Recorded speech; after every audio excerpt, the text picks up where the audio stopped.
Hello, everyone, and welcome to our fourth annual 19th Represent Summit. I'm Emily Ramshaw, co-founder and CEO of the 19th, and we are so glad that you're here with us. Over the next 3 days, we're exploring how gender equality intersects with technology, justice, and economic mobility. We'll hear from public officials, leading organizers and CEOs, as well as musicians and poets. Together, we'll celebrate successes, identify barriers, and most important, learn with and from each other. The first 2 days of our summit will be virtual. The third day, Saturday, will be a hybrid experience, live streamed, but also live in person in downtown Chicago. I hope to meet many of you there. Visit summit.19thnews.org for more information. Before we begin, I want to thank those who made this week possible, including our founding sponsors, the National Women's Law Center and the Stardust Fund, as well as our supporting sponsors, the Barbara Lee Family Foundation and the Tory Burch Foundation. We'd also like to thank our national media partner, The Washington Post, as well as our local media partners, Block Club Chicago, CityCast Chicago, City Bureau, and the Chicago Independent Media Alliance. An extra special thanks to our academic partner, Northwestern University's Medill School of Journalism, which is hosting the in-person portion of our summit. A quick note that while sponsors help to keep the 19th Represents free for all viewers to attend, they play no part in our event programming. Now, it's my pleasure to introduce our first conversation of the day about what representation looks like in the highest levels of the tech industry. Tatum Hunter, consumer technology reporter at The Washington Post, will lead this conversation. Hi, I'm Tatum Hunter, a technology reporter at The Washington Post. We're kicking off today's conversations by talking about gender, equity, and representation in the C-suite. Joining me to do this is Padmasree Warrior, founder, president, and CEO of Fable. Hi. How's it going? Good. How are you doing, Tatum? Doing well. Thanks so much for joining us for this conversation. Yeah, it's my pleasure. I'm looking forward to it. It's an important topic, isn't it? Absolutely. So how often would you say that you talk about this topic? And when you do, where are you usually? Yeah, I mean, it feels like we talk about it more than I would like to, but at the same time, I feel it is an important topic to talk about. So I am usually at various conferences, sometimes in board meetings, sometimes at events that are promoting diversity and inclusion to encourage others to talk about it and be open and lend their voice and lend their support to the movement that we hope we are driving. So yeah, I think it is a conversation that I have often. And how does the conversation differ when you're on a panel or at a conference compared to like when you're with your girlfriends or when you're with like mentors, mentees, or trusted women colleagues? My own experiences, what I have learned, it's more, I would say, sharing my journey, what I have learned, in the hope that it might help others go through their journey and make it maybe more seamless than I have had, maybe be better equipped to deal with the barriers that we all face in our careers. I think it's usually that context if I'm talking to people at conferences and talking about the importance of having representation in the C-suite, but actually all along the pipeline inside tech companies. If I'm just talking to a bunch of friends and we are debating this issue, I would say it's more likely we are collaborating on what we could do better, what we could have done different in our own experiences. I think it tends to be more about what could we have done better and what are we each doing to drive this forward, whereas at conferences, more sharing my experiences, I would say. Totally. And I like that you kicked that off by saying I talk about it more than I'd like to, because it's also like I think that we have done a lot of talking in the last few years about how it is emotional labor to think about these issues and to talk about them. And I think most people who are directly affected, I bet, are like, I'd love to never talk about this again. I know it's both that, and I also feel like it's important we should talk about it, but it's also unfortunate that we have to talk about it. I wish we had made so much more progress that we don't need to bring this up as if it's a problem that we need to solve, and I think it versus like it's something we should just do, but we're not there yet, and therefore it is important to talk about it, and it's important to discuss it. It's important to put put this issue front and center for everyone. But part of me is like, why is this even an issue? Why are we even talking about still? Why are we not seeing the results that we should be seeing? Why is this not a non-issue in this day and age, right? And it's not, it is still an issue. So we have to talk about it, I guess. So, for people who are unfamiliar with this conversation, maybe, like, let's set the scene of what the problem is. So, women, for anyone who doesn't know, are about half of people, but they make up a much smaller percent of the technology workforce and leadership positions at big companies and high earning tech companies. So, today, like, I hear people say every company is a tech company nowadays because of the important role that software plays in so many products and services. So do you think that because of that movement forward in our the tech that we develop and offer, are women and people of color in a worse position because of their underrepresentation in technology and STEM jobs? Yeah, I mean, it's fascinating, right? Like, as you pointed out, women for sure are half the demographic in the world, but they're definitely not half the workforce in tech companies. And yeah, every company is a tech company in the sense that technology is really an integral part of whatever business you're in, and literally whatever part of the world we're in, if it's insurance or banking or finance systems, retail, even groceries, you name it, technology is really central to all of this, right? And so are women and people of color worse off in the sense that do we have the equal opportunity at these sorts of roles? I think we are at a disadvantage for many reasons. I think historically, these industries have been primarily, and these disciplines, I would say, technology in general, has been very much male centric and white male centric. And I think women were often seen as having soft skills and maybe not don't have the right skills to be doing the hard jobs in technology, right? Like engineering and STEM in general, science and technology, was seen as something that was not right for women in particular. And I think it same would apply for people of color. And I think in that sense that we are not there, enough of us are not there at senior levels inside these companies to create a strong pipeline of women and people of color, to make sure the representation exists in all areas inside the companies, in creating products and marketing the products, and understanding what customers want, how do we serve people with our products at all levels in every function. We need to have that right representation, and we're not quite there yet. Yeah.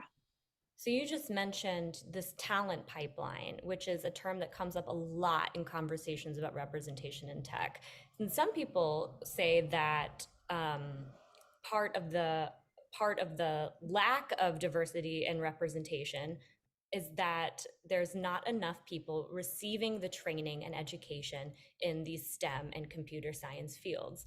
Other people say, no, that's, an elaborate front for companies who are not willing to usher these people in. What's true, and how much attention do you think the talent pipeline deserves? Yeah, I mean, it definitely deserves attention, right? Because we want to have more women and people of color entering science and engineering and technology fields, all the way from, I would say, schools into colleges to advanced degrees, and then start careers and hopefully have successful careers. So definitely deserves attention. I think sometimes companies do use it as a crutch to say, it's easy to say, well, we don't have a pipeline, so we're not going to hire women, and we're not going to keep them in the roles. But I think that crutch shouldn't exist. I think there is enough of women and people of color in the pipeline. It's not, we would like to get more, but if there is enough for us to be able to recruit. But we have to make an effort to say every job that's posted, we are going to interview, make sure the candidate slate has women and people of color, and it doesn't just, not have representation on the slate. The other thing I think we can do better inside companies is making sure the women and people of color that we do have inside companies have a strong career path to move forward, and that they're not leaving the companies at a faster rate, which has happened, unfortunately, during the layoffs. Typically, it's women and people of color that get affected more. They leave the workforce at higher numbers than others. And so those, I think, are other ways we need to work on, in addition to making sure the pipeline is there. How do we retain the people that we do have, the women and people of color we have inside our companies? How do we retain them? How do we develop them? How do we help them grow? How do we give them, the opportunity to rise to the top levels inside these companies? Yeah, and feel welcome and supported Exactly. as they go through that journey. So right now, based on the numbers that I see, about 30% of the tech workforce is women, and about 20% of computer science grads are women. I'm sure there are some people out there who would say that, sounds great. What a success. What's your response to that? Yeah, I mean, in the computer science, that number, has been the same for the last, I would say, many years. And so while it's okay. I mean, I guess the good news is it hasn't dropped. It hasn't gone up either. And women, by the way, I think there is additional data that says women actually graduate at a higher rate and have better grades than men do in these disciplines. So when we are in those programs, we do better. And so I think that's interesting. And the 30% number is heartening, but it's not, it's not 50%. It should be 50%, right? And so while I think I think what the good news is that this is getting the spotlight it deserves to get. And it's definitely on every company's agenda to get more women and people of color into their workforce and help them develop in their careers. I think that's the good news. When I started my career, that was not even a topic that was discussed. I think so in some sense there's progress, but the results are not quite where they need to be. And so there's still work that needs to get done. I think the other thing, as you pointed out, I think you used the word make them welcome. I think that's just such a key thing. I mean, even in my own career, I face this. When you do have, I actually like to talk about a word that I call often I use is belonging versus inclusion. Inclusion means you get a seat at the table, but belonging means that you actually feel like you belong at that table. And I think companies need to start talking not just about inclusion and diversity, but actually how do we make people of color and women feel like they belong in these companies and the cultures, and how do we get to be who we are to be successful? I think that's the next step we need to take in terms of evolving the cultures inside companies. I love that point because it's so interesting to notice how our language has evolved. Like we used to say tolerance, which now you're like, oh, thanks, and then inclusion, and then your word belonging. And it's easy to see how the question underpinning it all at the end is like, whose table is this? Right. And when am I being invited? And when is it mine? Exactly, right. I mean, there's a huge difference. The words seem like they're small, and sometimes when I talk about, people are like, "Oh, what's the difference?" There is a difference. Diversity to me means you are hiring people that are different from each other. That's great, right? Equity means you're treating them all the same, which is great. Inclusion means everyone gets a seat at the table. You're including me in your culture. Belonging means it's my culture. I'm there shaping it. My voice is heard. I get to play a bigger role in it.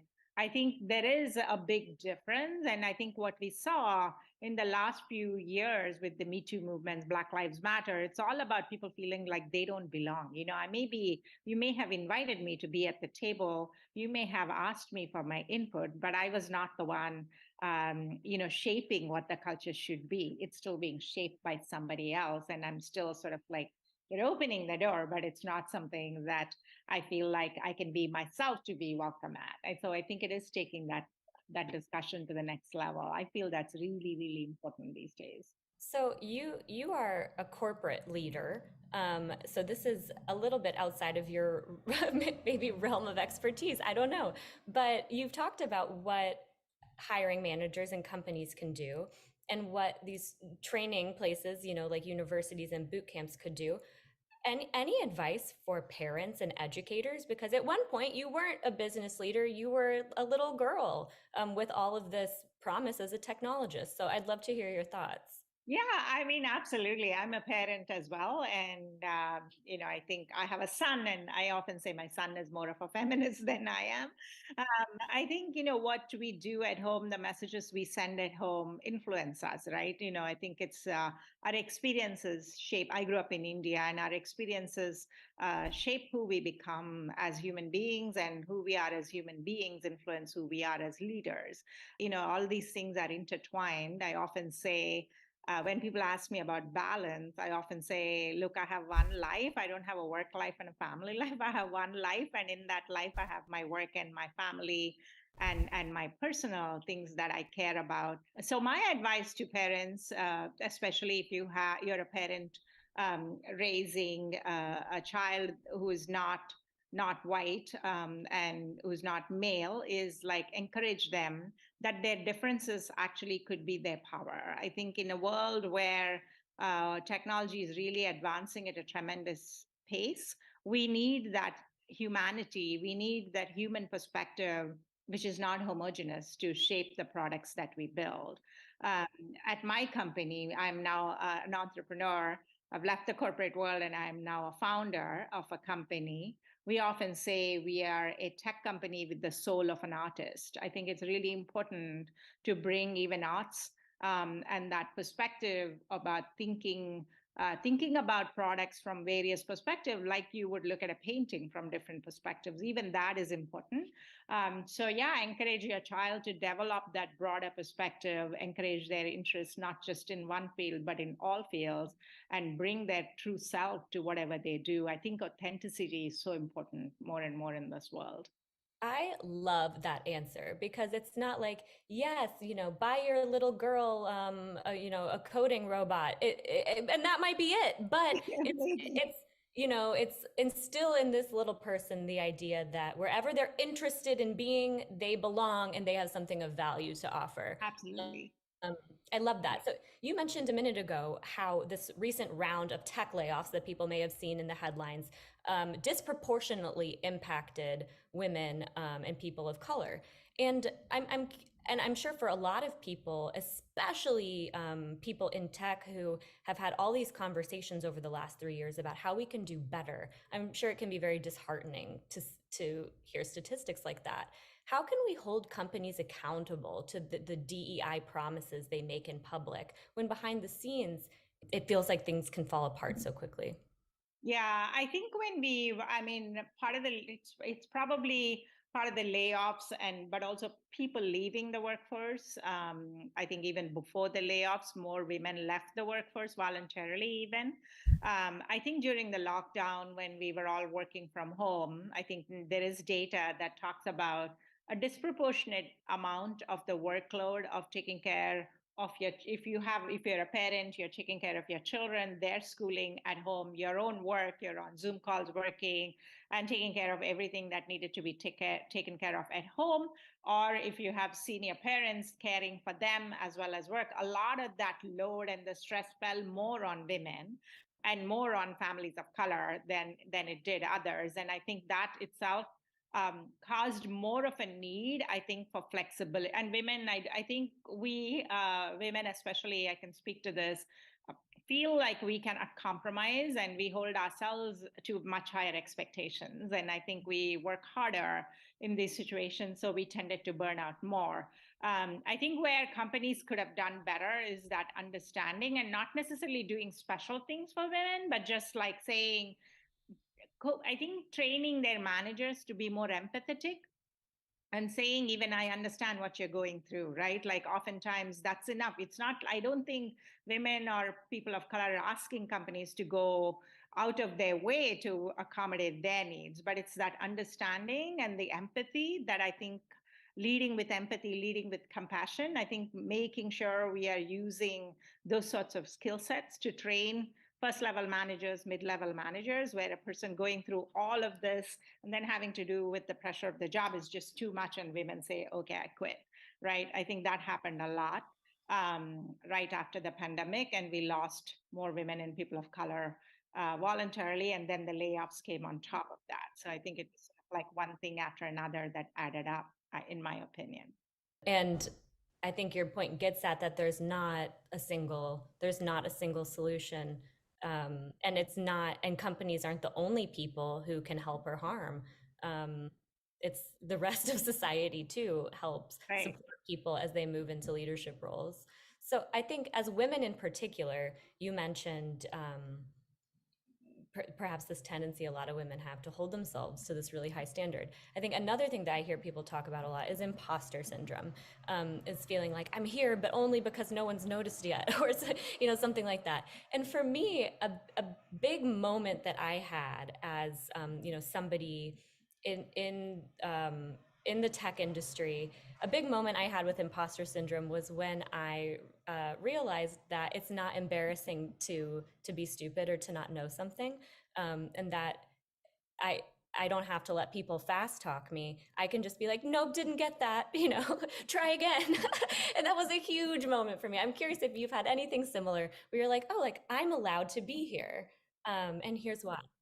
Absolutely. I think we all have it, and in different ways. I think in my case, it was sort of, I'm brown. I came from India. When I came to this country, I'm small. You can see me maybe on Zoom. I'm not as tall, and I think people didn't take me seriously. I think they just felt like even when I was growing into bigger and bigger leadership positions, people always thought of me as a good engineer, and didn't think of me as like someone who has strategy, who can drive the business side of things. I think usually, by the way, I think we also put people in functional silos. If you're an engineer, you must be a good engineer. If you're a marketer, a good marketer. But can you be a good business leader?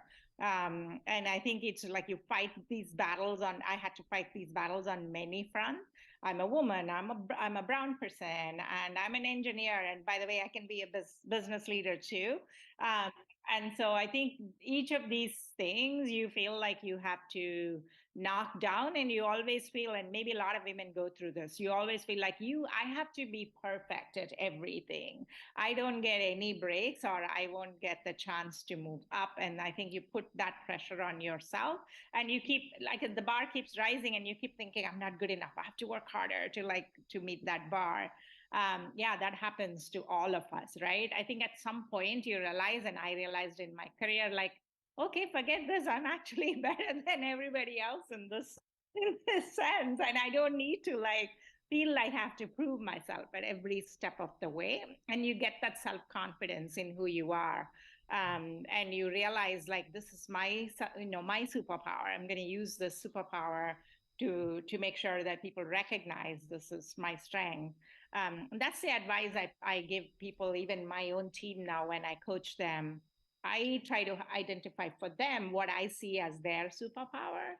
Sometimes we get blindsided. We don't see our own strengths often, right? And so someone else, and I try to do that when I'm mentoring people and coaching them. I try to point out, hey, I see this as like your superpower. This is so great that you're so good at this.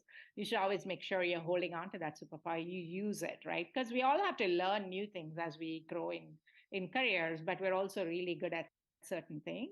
I think it's just that self-awareness of realizing what you're really good at and acknowledging you're not an imposter. Everybody has to learn something, and that's just normal. It's just not just you that have to learn something new, right? And so, yeah, it's that realization that I think you get somewhere in your career that opens up your eyes. Yeah. I also love that. I feel like what you said about working with your team, it's totally possible to pull the camera back and remember that when we talk about women or people of color fitting in a tech company, it's not because they are somehow lacking some skill or background to fit in. It's that the context and the water they're swimming in is discounting their strengths, failing to see their strengths, failing to make room for their strengths. And I think that can be helpful to remember too, where it's not that I'm underrepresented because people like me don't cut it. It's because this environment wasn't built for us. That's right. And it's set in its ways, and it hasn't evolved, right? And, maybe it needs to change rather than you changing to fit in. So I think that's what I mean by belonging. Like, the culture needs to adjust. And it needs to be shaped by the people that are coming into the workforce now that are very different and bring a different perspective versus saying, here's what it is. And this is, by the way, been defined by us by 10 years ago, 15 years ago, 20 years ago, 30 years ago. And you now have to fit into this culture. And therefore, you are made to feel like an imposter. Yeah, it's just a very different. It needs to be more fluid to allow for that new people coming in to shape what that culture is going to be. So I feel like we've touched on this a couple of times during our conversation, which is that the words we use matter because they influence reality, and then reality influences our words, and it all moves in a big circle. So if there's one thing that you could change about the discourse and the discussions that we're having right now about underrepresented groups in tech and leadership, what would you shift and change? Yeah, I would definitely. I mean, I don't know. This is not to say that DEI are not important, but I would shift the conversation to, and I do this, by the way, when I talk to companies, I force leaders to think about: do you have a culture of belonging? Do you allow people to feel like they belong, no matter what they are? You know, maybe my hair color is different from the rest of the people, and that's okay. This is how I want to be, and I want to belong, and I still am invested in the company. Are you fostering that? Versus just checking the box saying I've hired people that are different and therefore I'm okay. So I think we need to shift that conversation. So I'm not necessarily saying replace DEI because we haven't quite gotten to that point yet, but I want to introduce the word belonging into people's vocabulary. Mm. And then last question from me, what are companies or even just one company that stood out to you doing that you think is a win and that you think is a step in the right direction? Yeah, I don't know if there's a one company, but I can think of companies that are doing things, um, I think, differently, which is recognizing that human connections are important. I don't know if you saw, by the way, there's a new report that has just come out from the US Surgeon General's office that talks about how mental wellness, human connections, these things are really, really important. And I think a lot of stress, and I mean, this is the mission of my company too, acknowledging that wellness is holistic and for people to feel like they can they can be connected to others helps us contribute more. So I think companies that are recognizing this, and I actually applaud the US Surgeon General's office for really calling this out, because so much of our work, of our life, is spent at work, right? Working. And if we don't feel like we have those human connections with people who we are working and that culture, so I do feel like some companies are beginning to make this a priority, employee mental wellness. They talk about it openly. They're bringing solutions into the workforce that encourage that. All of these things, I think, will help women and people of color more so, right? Like as we talked about, we probably face more stress than anyone else. And so companies acknowledging that wellness holistically and mental wellness is an important initiative, I think is the right thing to do. And I see more and more companies doing that. So it sounds like flexibility, belonging, and allowing people to show up as their authentic selves are what you're looking forward to. Yes, absolutely. Great summary. Padmasree, thank you so much for your time here today, sharing what you've learned and helping us think through some of these questions. We appreciate your time. Thank you, Tatum. Hopefully next year we would have made more progress on this. My name is Jasmine Matani, and I am the data visuals reporter at the 19th. Today, we're speaking with the Gate Openers, a conversation with a powerful lineup, people who are breaking down gender-based barriers in tech and inspiring others who look like them to join the industry through investment and more. Joining me today are Sasha Costanza-Chock, Morgan DeBon, Arlen Hamilton, and Maya Bhattacharjee Marcantonio. Sasha Costanza-Chock is a researcher and designer who works to support community-led processes that build shared power, dismantle the matrix of domination, and advance ecological survival. She is currently the head of research and sense-making at oneproject.org and associate professor at Northeastern University's College of Arts, Media, and Design. Morgan DeBon is the founder and CEO of Blavity Inc., the leading media company for Black culture and millennials. Under her leadership, Blavity has launched several leading consumer summits, including Summit 21 for Black women creators and Afrotech, the largest tech conference for Black innovators and founders. Arlen Hamilton is a serial entrepreneur, author, and master multitasker. She is the founder and managing director of Backstage Capital, which invests in people of color, women, and LGBTQ+ founders. Since its launch, Backstage has raised nearly $30 billion and invested in 200 startups led by underestimated founders. Maya Bhattacharjee Marcantonio is the co-founder and chief program officer at the Marcy Lab School, a tuition-free, year-long software engineering fellowship that aims to give underestimated youth a path to economic mobility in tech outside the structure of a traditional university education. Before launching the Marcy Lab School, Maya was a middle school teacher and school leader at Leadership Prep Bed-Stuy, also located on Marcy Avenue in Brooklyn. Thank you all for joining me here today. Everyone, how do the stories that we tell about technology exclude marginalized groups like queer, trans, and Black and Indigenous people of color? I'll go. I think,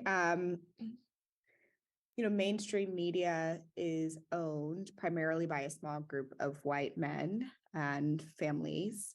And that means that the power structures and the dynamics of who is deciding what narratives get distributed and who are the storytellers of those narratives is not necessarily reflective of voices that have been traditionally marginalized. So, publications like Why We're All Here, and of course, my own with Blavity and Afrotech and the brands that we've built, have tried to redistribute the narrative and build our own power structures of distributing conversations through the internet where we don't need permissioning from larger mainstream publications or television networks to talk about these things, which has allowed us to apply more pressure, have more dialogue online. And eventually people start to say, well, we can't ignore this forever if all these people are talking about it. So, there are ways to influence those narratives, but it does take a lot of collective work and power. And I'm thinking a lot about pathways in particular when we think about the institutions that are supporting and feeding the tech sector, the ways in which those institutions are inherently designed to leave others out. Those pathways into technology in and of itself are keeping us in the same loop.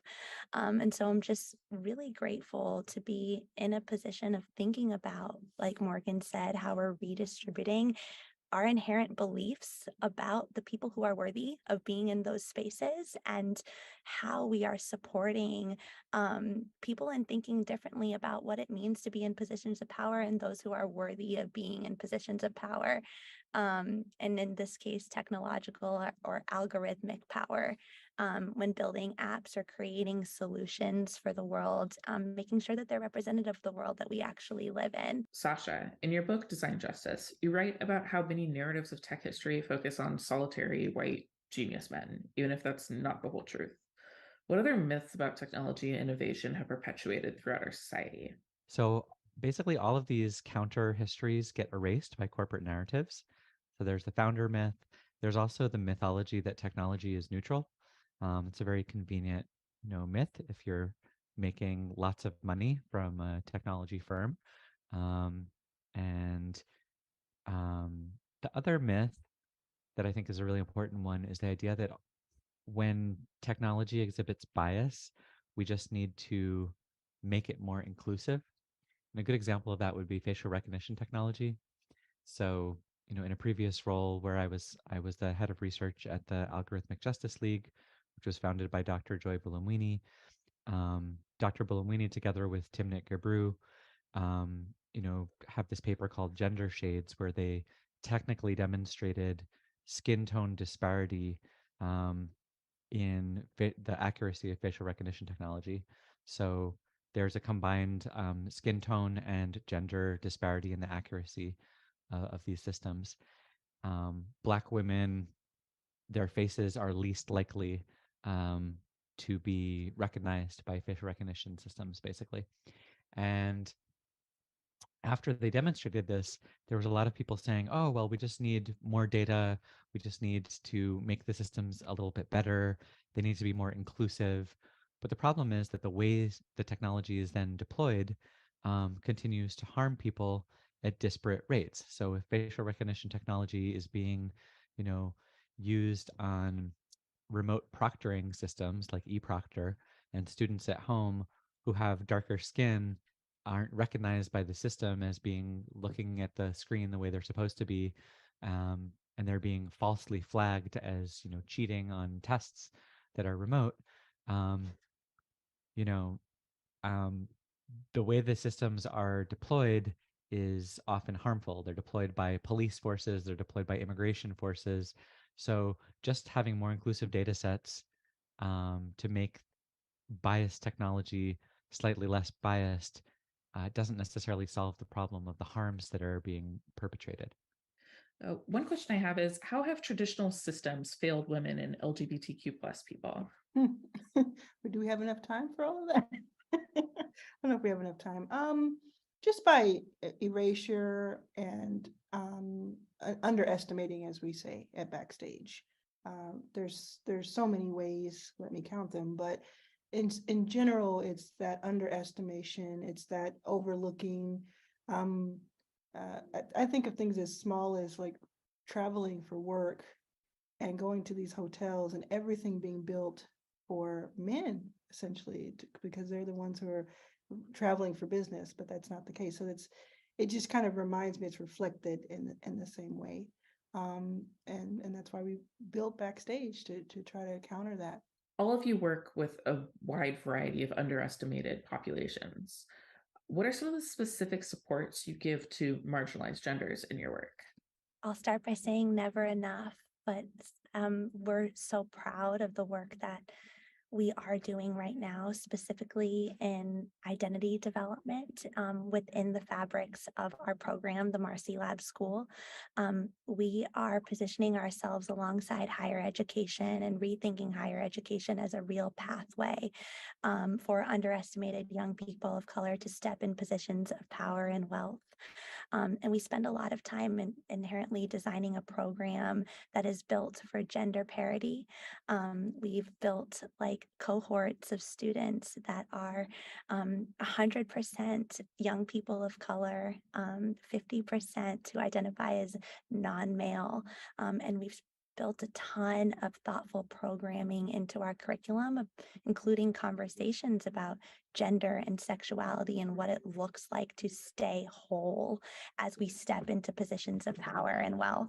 From a company makeup perspective, we do a couple of things. One, as a female leader, like we create spaces for other female leaders to continue to grow in non-traditional senses, right? Like if you look at most media or tech companies, you're going to find women in primarily content positions, HR, and we have diversity from top to bottom, people who own P&Ls, who own huge groups of budgets and leadership decisions that they make on a day-to-day basis. And I think overall with the work that we do through Afrotech and trying to work with the companies that we advise, whether those are big tech companies or venture-backed startups that are scaling really quickly and want to make the right decisions, part of it is giving them access to talent pools to make it easier for them to defy the odds and not be like their peers. And part of that is making sure that our communities are inclusive. So having conversations, making sure that there's equal amount of coverage, making sure that there are speakers and representation on stage, and that also that we're not tokenizing anyone's experience. Everyone, in your experience, what is helpful for women and LGBTQ plus people once they are in the door? What support keeps them in tech? I think what's really cool, I don't know that everyone is doing this, but I think, from the top down, but I do think that it's very cool, like in tech spaces, that individuals and collaborators can kind of create their own future. That's really the point. That's really what gets people excited about this tech space anyway. And so, yes, you may go into a stodgy kind of company or situation, and you can decide though, do I want to stay here and try to change it from the inside out, try to better it from the inside out? Do I want to leave? These are options. I think I don't really rely on the oppressor or the person who has been set in their ways for decades to all of a sudden figure out how to manage me or handle me.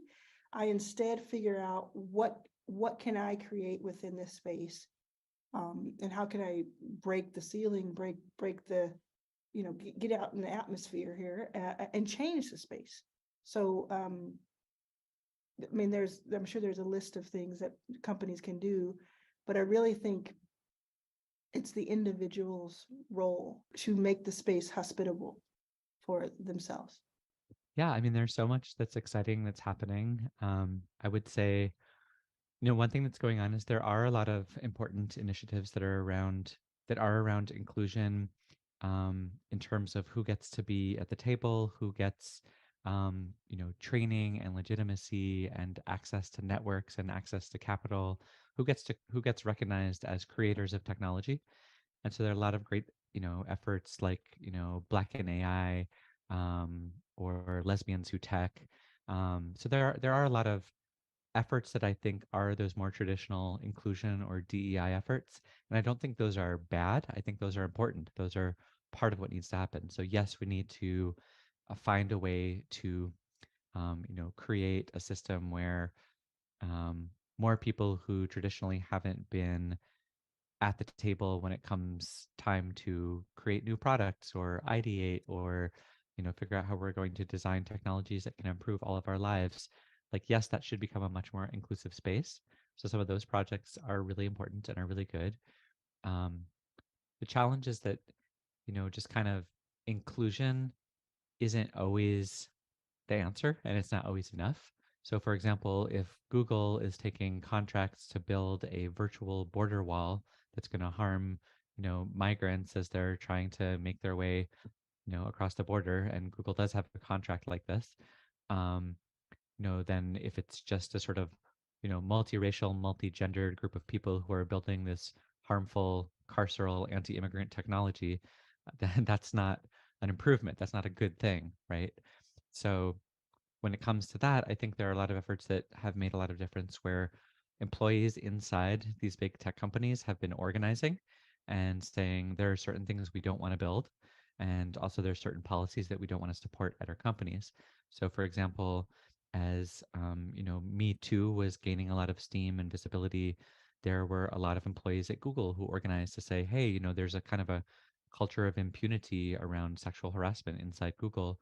And so you had a massive walkout of thousands of Googlers um, from locations all around the world, to really kind of push the company to change the way that it was handling, sexual harassment claims and whatnot. When I think about what it looks like to um, stay in the door once your foot is in the door, like have enough strength to keep walking through that door and walk from the door to the table and pull up a chair behind to that table. Like I come back to community as being the thing that we try and wrap our young people walking into software engineering careers around.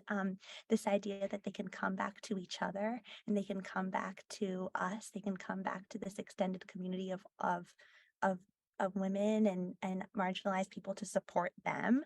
And then the other things I would say are just like real tangible skills, like really, really making sure that they feel equipped to be able to um, take their learnings and apply them to any other challenge that comes their way. And so when we think about like curriculum and what we can be building here, like specifically, like how are we equipping all of our engineers with the tools that will help them not just stay relevant to what's on the market, but will like help them solve any problem that comes across their desk, or know how to handle that like microaggression from a manager and how to like be able to continue to show up. And so I think a combination of like reaching back for the people who got you there and simultaneous with like real training on how to advance in your career is what has supported us so far. I completely agree with that. I think it's um, a community to catch you when things get tough. Everyone faces challenges, but there's no doubt that people a part of the LGBTQ community experience it more, especially if you are intersectional and you've got so many different things going on. So having people who outside of work, frankly, that are going to be able to help you think through different responses and how you're going to manage it, when to shake it off and when to say, I'm not shaking it off and I'm going to address it. And then internally, I think that looking for mentors, advisors, internal champions who are visible and or are visibly allies. They have made it clear that there's safe spaces for you to have dialogues and conversations. I think that's really helpful. And for those of us who are watching, who are people leaders and are in the power positioning of hiring and promoting, making sure that you're considering having executives with decision-making power outside of HR who are in the business and the technical fields that are making business and operating decisions, who identify and are willing to be a advocate, because you can identify and not want to have the extra burden and extra labor of something else, and that's fine too, right? But there are those who want to be active, and I think that inviting them, acknowledging that, and saying, you know, this is a privilege that we as an organization are willing to receive. What can we do to support? And listening to their feedback and ideas. Maya, your experience as a teacher showed you that traditional systems of higher education were failing students of color. What experiences were you hearing, and what does Marcy do differently? I think what Marcy does differently is that we're really trying to support our young people with the inherent belief that they are capable of the wild, extraordinary, bold, audacious goal of being able to walk into a six-figure job within 1 year in the tech sector if they're given the support that they deserve. And so what Marcy does differently is I think what's different about our institution as we're building higher education is that every single adult who works in this building fundamentally believes that to be true. And I think that's one thing that we're doing differently. And on the second side is that we've built a curriculum and an experience that is equal parts software engineering, fundamental and technical skills, and just as equal part leadership development, racial identity development, conversations about gender and sexuality, mindfulness, well-being, where our fellows walk into the building every morning and they sit down and they meditate and they write their future state and their affirmations, and they practice gratitude, and then they jump into rigorous study. But they're also reading James Baldwin, and they're also talking about systems of privilege and power, and Beverly Tatum's analogy of the smog, and sharing their mosaics of me, where they're answering the question, who am I? What brought me here? And why am I amazing? Morgan, you're passionate about mentoring Black small business owners, many of who are women. What common challenges do you hear, and what supports have been the most beneficial while navigating these very white, very cis male spaces? Yeah, I think for small business owners, there's a number of things. Most small business owners have one employee, which is themselves, and that is not sustainable. Like, it adds so much burnout, and that a lot of people become entrepreneurs because of necessity. They have a desire to solve a problem they believe is not solved. They want to manage their own hours. They want to take care of their family and have flexible work life. People typically become entrepreneurs because something in the system isn't working for them. And then they get into being a small business owner and they realize, oh man, this is tough. And my mental isn't great. And I might be making less money, or it's less consistent. So it's not stable. And I see that a lot with small business owners, especially underrepresented small business owners, women, LGBT, across the gamut. And I think that figuring out how to have financial institutions help create working capital opportunities for small businesses so that they can fill the gap. They have great ideas, they have great operations, but they need a couple of extra months of cash flow so they can make that hire, who will then pay for themselves. It's not easy. You don't walk into a bank and say, I need $25,000. Nobody does that, right? And I remember when I tried to do that, and it was like, I don't know, it was hard, it was confusing. And the financial system thinks that it's easy. For whatever reason, all these banks think that this is easy, and it's not. And this isn't even venture. I'm just talking about, your hairstylist that wants to have her own styling space instead of renting somebody else's chair and spending money every month. So I think access to capital at the banking level and figuring out how they can actually have meaningful programs, and federal regulations where they have to have a certain allocation for minority-owned, women-owned, underrepresented businesses is critical. The second thing that I would say briefly is that outside of staffing and working capital is knowledge to actually run the business. There are a million incubators. There are a million, nonprofits that help people and give grants. But who's really teaching someone how to run a P&L? Who's really teaching someone how to use tools like QuickBooks and Salesforce and these tools that these bigger companies are using to help them move faster, not to hire as many people? We don't have that infrastructure in this country for whatever reason. It's very basic how to build a business plan, and that lasts you like 10 seconds in the world.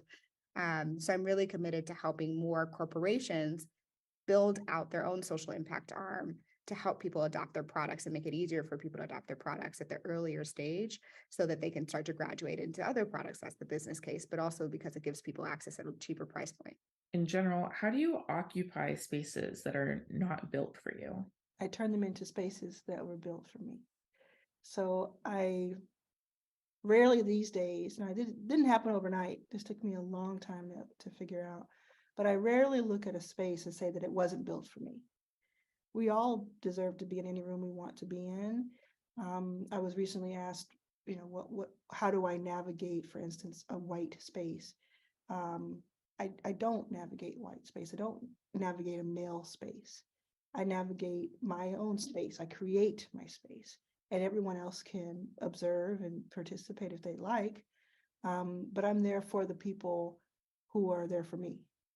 And I think that that's something that everyone can apply for themselves, instead of this being a very overwhelming and intimidating space for women in different rooms, claiming it as their own.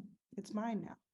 That's truly, again, it takes time, and there's a process, and it takes repetition, it takes collaboration, and it takes the ability to fail and fall on your feet, fall to your knees. But at the same time, if you can set it up where you're not afraid of those things, little by little, by doing, you can get that strength and stability that you need. I have had my own journey with figuring out how to navigate the power structures of mostly men, white and Asian men. There's a founder-funder power dynamic where you are the subordinate, you are looking for money, you need their permissioning, you need their approval, you need their checks. And you also have to stand firm in who you are and what you're building and why. And then, the bigger your company gets, the more power you get, then you wind up in boardrooms, right? And I'm in boardrooms a lot with mostly men making $20-30 million a year as corporate executives. And you have to sit there and stand in your power, right? You have to sit there and say, one thing is not like the other. That's me. And therefore, my perspective, it's supposed to be unique. It is different. And that's actually why I'm in this room, is like the thing that makes me unique is the thing that also allows me to provide contribution in a unique way to these people who have said, I actually want to listen and give your perspective. And I think a lot of it is self-work. It has been for me, which is saying, I am here. If I was not supposed to be here, I wouldn't be here. So because I am here, I'm supposed to be here. And so let's walk into this conversation mentally as equals and try to focus on the work. There was a time when I would get just caught up in, what am I wearing? Do I look this way? Should I wear the startup uniform? Do I wear the boy uniform? Do I do this? Do I do that? And it was exhausting, and as I've grown in my own power, I've been able to say, honestly, I'm going to wear whatever I want because I've got a good business and I've got a good team and we solve good problems and we're doing the right thing and we're really good at it. So you don't want to be a part of this, that's on you. You're missing the boat, and caring a little bit less about what everybody thinks. Yes. To all that Morgan has shared, and similarly, like still on that journey, there's like so many ways in which I think as a child of immigrants, and my family is from Kolkata in India, and just like grew up across two very different nations and different worlds. Like I, on a regular basis, am like so acutely aware that like I am standing on the shoulders of like my ancestors. I have like so many personal reminders. I have like a doorway to India on my wrist, and lots of just moments of deep like commitment to serve and to stand on the shoulders of like those that came before me. Similar to Morgan, like it is the power dynamics are alive and breathing in every way, shape, and form of every moment and day as a female of color founder, and trying to navigate that. Like the biggest gift for me has actually been in like providing myself with as much spaciousness as I can, to feel the weight of all that comes at the amount of assumptions as like a soft-spoken woman, that come towards me. Based on all of your experience, what are some of the key parts of a welcoming tech workspace for marginalized groups, particularly marginalized genders? Well, I think in the best case, what happens is resources are made available for people in marginalized communities to organize their own spaces or organize our own spaces, you know? Um, so I think, why is it that, you know, um, there's so much resources very rapidly made available to create a new sort of, co-working spaces or new, startup incubators or spaces like that, um, without having a justice, equity, diversity, and inclusion lens at all. I think it would be great to see more spaces set up that were organized by and for women, BIPOC folks, LGBTQIA plus folks, disabled folks, and people at the intersections. More spaces, and I mean physical spaces like sites, locations are really important. It's important to be able to have a place you can go and have a community of people around you that that you can build community with, um, as you go on that path of trying to say, oh yeah, let's we'd like to invent a new product or application, or we'd like to explore or even just like kind of learn and hack together. And there is a tradition of that. There's a whole, there's a whole wave of, feminist maker spaces, um, of, you know, Black and Latinx owned, spaces like physical locations. There's a couple in the Bay. There's a couple in New York. There's a couple in, different cities have organized these types of spaces. But I think we need to see a lot more of that.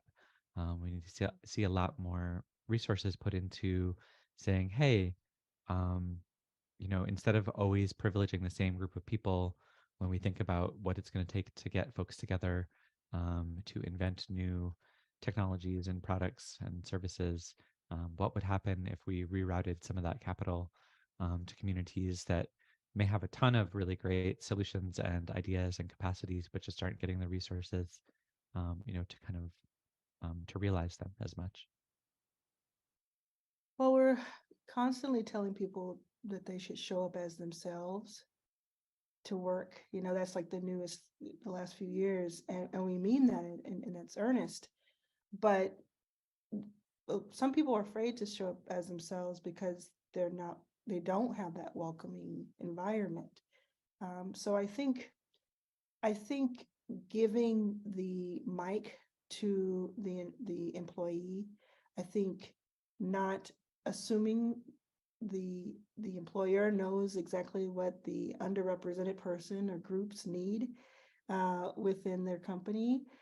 For instance, there'll be a lot of programming, especially after 2020. There's a lot of programming, a lot of onboarding of new talent, et cetera, and they think that one happy hour or one event that's going to the movie theater to see a black, quote unquote, black film or something of that sort, or a film for women is enough because they decided that that was what was right for them. So I think having people in charge of their destiny, giving them the tools and resources so that they can then act on those ideas that they have, has to come from the top and be well supported. So the companies and the firms that I've seen do the best at this, really the CEO kind of gives that support, but also gets out the way. Arlen, what would be one thing you could change that would make the most difference in creating opportunities for underrepresented people? I think more people in power need to give up something. I think that there are a lot of people who give lip service and who actually really believe that they are allies, and in a lot of ways they are, of course. You know, they're not the enemy. But I think that there are some, I'm not so much, again, interested in trying to change the hearts and minds of the oppressor, the person who is just far gone, right? I'm not really interested in that. I'm actually thinking about the people who already want to help, but they're not helping enough. Like, I can always do more. I know I can do more than I'm doing today, and therefore other people who care can do more. So I've said multiple times that I'd rather see 1,000 millionaires than 1 billionaire. And if I earn $1 billion, you won't ever see me keeping $1 billion, right? And you can put that on the record. Like, I will never have $1 billion for a long period of time. It will always be dispersed. And so people with power and with influence and with capital need to learn to share and really give up what is actually just fleeting to begin with. We're all going to die. You cannot take it with you. And so if you have a lot of power and you're willing to give 1% away so that you can help somebody, great. Give 10%, 20, 50%, 80% away. Sacrifice. That's what I think has to change. And if that doesn't change, then we really don't have real change. How do you all personally strike the balance between intervening in systems that are not made for people like us to succeed and imagining something completely new? Not everybody has to come in with a hammer and break things, right? We don't all have to do that. And some of it is most of it is a process over a long time. I've been working at Backstage for 12 years, really, even though we've been officially a company for 7.5 years. It's little by little. So it's about just sort of envisioning the world you want to see, and then understanding what you have to do with the power you have today to get there. So you map this out, and so they work in tandem. What is true today and what could be true work in tandem, and you're walking towards each other is really how I imagine it. I physically envision it. Well, I think that both are really important, and it's kind of like what role do you want to play as a person? We constantly need to stop the harms of old harmful systems, while we also need to make space and hold space and create space to envision the more liberatory and beautiful possible futures that we know we need to build.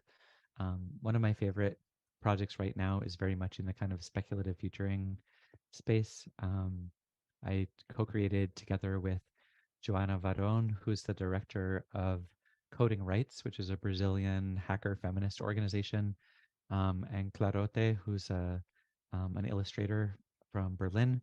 We created this project called the Oracle for Transfeminist Technologies, and it's basically a card deck, like a tarot deck, which provides you with a series of prompts around values and everyday objects and particular types of situations and communities dealing with those situations. And you basically receive these cards, and then there's a series of prompts that help you create a blueprint for a far future technology that embeds transfeminist values in everyday objects. And then people come up with these really fantastic ideas for quite radical and fun, new future technologies. And the prompts are designed around having them come up with stuff that's 500 years in the future. But the truth is, a lot of the things that people create, we could start building them now. So I really, love that project. As everyone knows, being a marginalized person in technology can be exhausting. How do you balance mentorship and visibility with self-care? Oh, such a tough question. I say no to a lot of things, and I selectively say yes to the things that I think will drive the most impact. So I'm more inclined to say no to a DM or a LinkedIn request for a pick your brain session because I find that the amount of impact that I can have in that 30 minutes is trivial to me, maybe significant to that one individual, but small to me. Um, I would say yes to things like this because I know it's 30 minutes too many, right? And that is meaningful to me. And I also try to serve um people who otherwise wouldn't have access to these conversations. And then lastly, as it relates to my stability, I ebb and flow. I go through weeks of I don't want to do anything. Don't ask me to do anything outside of my executive job as chairman and CEO. I don't have the time because I want to go spend time in my garden and it's spring. And then I have it's season. I need to be out there. It is a part of my responsibility to be visible. And I just let myself have that ebb and flow. I don't expect it to be constant. And I communicate with my team. I communicate with my co-founders. I communicate with my board. I communicate with my family. And everybody knows, is she on or is she off right now? And they protect me. I feel protected and cherished by the people that are really close in my life. And I think it's partially because I try to cherish myself. And so they respect that. I'm really good at boundaries these days. Really good at it. I guess it's just getting older, and then seeing so much. So I personally give a lot out to the world each day, by choice, but I think I give a lot in a way that's kind of specific. And so it is a lot. But I do that in sprints. So I can have high impact to thousands and thousands of people if I want to in a day, or high impact to one person and help change their life if I want to, right? But then I know that if I don't stop to take care of myself, I don't stop to do the kind of dorky things that make me happy, that I won't be able to do that again or for too long. And that's really important to me. I think of us as like we're like stars, and because we do have this shelf life, right? We do, and if you burn bright for too long, it's a shorter life. So I do like to burn bright in sprints if I can. Yeah, I do a lot of talks, and the book Design Justice has been pretty successful. Um and the book starts, there's an introduction to the book where I talk about being a trans person going through airport security systems and the millimeter wave scanners and the way that they are binary gendered, where the TSA agent kind of looks at you visually and decides if they think you're a boy or a girl, and they press a blue boy button or pink girl button, and then depending on what they do, um, your body shape, the scan of your body is compared to a normative body shape in the database, and then you get flagged as risky. And if most many trans people constantly get flagged, because our bodies don't conform to um, you know, the binary constructs in the database. And many other, many disabled people constantly get flagged if they have prostheses or non-normative bodies. Black women often get flagged because of their hair, and so on and so forth. So basically, anybody that doesn't fit the data set that the tool was trained on, is likely to be flagged as risky. So I share that story a lot, and I think that you're right. It's yeah, it can be emotionally draining, to constantly kind of like be out there, using personal lived experience of harm, whether that's like small or great, um, to make a point about how technology operates and to get people, thinking in a different way. Um, so I think the way that I approach it is, I feel like it does also bring me energy, though. It does give me like power because a lot of people resonate with the story. And so I feel like it's also about building community.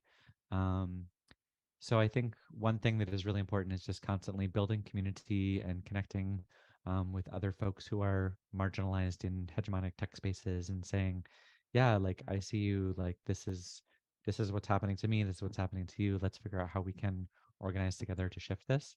Like that's helpful. Um, and then also just very, basic stuff. Like I've definitely like reduced the frequency of talks that I'm doing. That's been really important. Just at some point learning how to say no. So saying, I can't do that at this time, and being okay with that, I think is important. But mostly I think, yeah, just having really like constantly building community, and then having a really loving and wonderful partner helps a lot. And I'm parenting, so that comes with both stresses but also a lot of joys. And so being kind of like in that role um, is something that I can just kind of turn off the things that I'm doing in public, and just focus on my chosen family and community and on my kids. Yeah, it is a learning curve in real time. As always a teacher, always a learner. And I think that um, the self-care is something that I'm learning in real time, like really starts and ends with um, our students. Um, I'm like most energized knowing um, that these like incredible young people are on a path of healing and financial freedom and liberation that rests on my ability to heal, my ability to create spaces that liberate my ability to liberate myself. And so a lot of like my self-care work is really built in like what does it look like for me to heal from being a marginalized person stepping in and working within systems of privilege and power.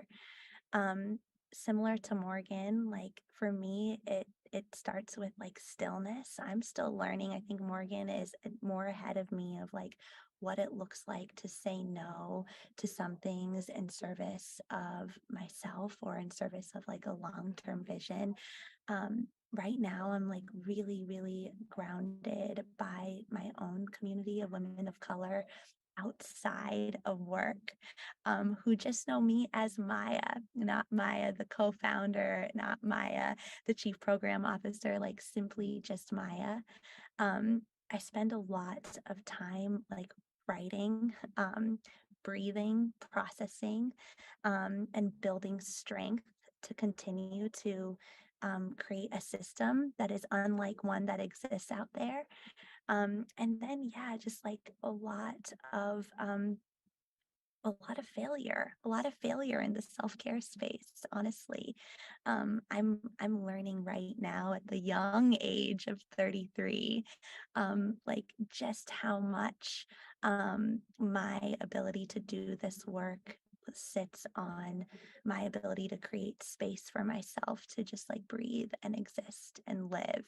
And that is a question that I'm currently answering, but I'm getting, I think, better at day to day with small practices, um, like morning meditations, long walks, listening to music and walking around the city that makes me feel so small, and coming back to my community in Harlem, the people that raised me in India, and reminding myself that like all of these walls that I'm hitting, if turned on their side, become bridges. And if I can have enough strength to meet that wall, then I have the capacity to turn it into a bridge for all the other people that I'm trying to help get across it.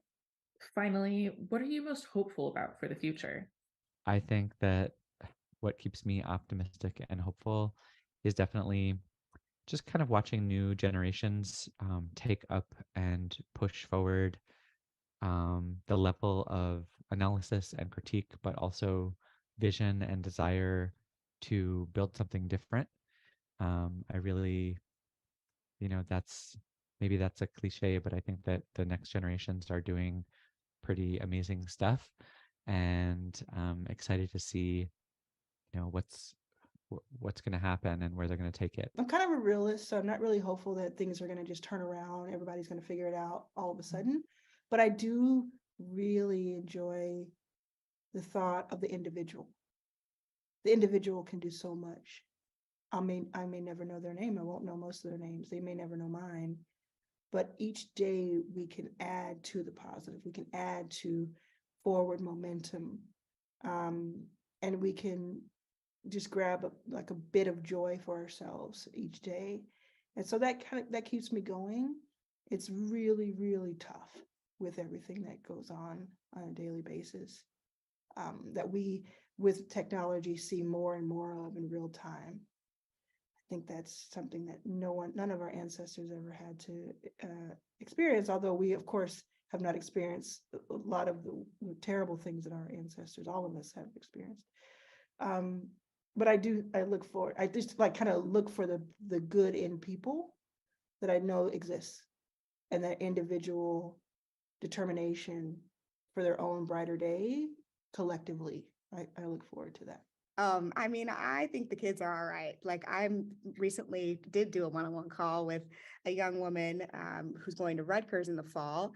And she had a little anxiety of, what am I going to do? What am I going to major in? I need an internship. And I'm like, sis, you are fine. Like, you are light years ahead of the rest of us. Like, she's already volunteered at her mosque and done all these really incredible things at 18.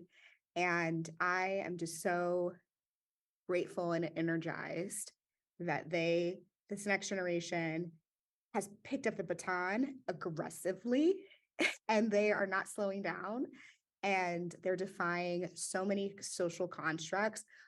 Us as the adults in the room are going to have to rethink these systems. We have to, because they're going to break it anyways. So they either break it and we fix it, or we set it up so they don't break it. And I'm really excited. I'm very grateful that they've, for whatever reason, have become this ambitious and resilient and such an advocate for the people. All of the beauty and the brilliance walking full speed into the tech sector. Our young people are sitting in a room right now, having like a deep, deep discussion about what it looks like to create healthier online places. And across from them, Cielo, one of our alumni who graduated 3 years ago, just showed me a picture of the home that she bought for her family in Queens, and the way she spent her morning was sitting on the porch of that home as a 23-year-old without a college degree. I'm just so excited for these young folks to walk into financial freedom, but also for all of the ideas that they're bringing into these companies, the changing of the tides, the different conversations that they're having with their teams simply because of their lived experiences, and like the ideas that they have to use technology to solve like real social justice issues in our world. Sasha, Morgan, Arlen, Maya, thank you so much for joining us here today. Hello, everybody. I'm Mel Ma, and I'm going to be leading you through a meditation to tap into our intuition. So intuition is something that we need to use for everything, really, in our work, in our personal relationships. It's essentially the foundation for intentional decision making. So especially if you find yourself in a conflict or you feel misaligned or resistant towards something, it's important to slow down, turn inward, and connect to your intuition. We all have one. Some of ours are just stronger than others, but it's just like any other muscle in the body. It's about training it to strengthen it. So let's do a little exercise, a little meditation to strengthen it today. Close your eyes, please, and make sure your spine is nice and straight. Have your hands resting down on your legs. And just feel the whole body melt into this position. Let your body soften into the present. Now do your best to remain still for this entire meditation, tuning out any distractions or any temptation to move or fidget. Now let's land here with a deep breath in through the nose And exhale through the mouth.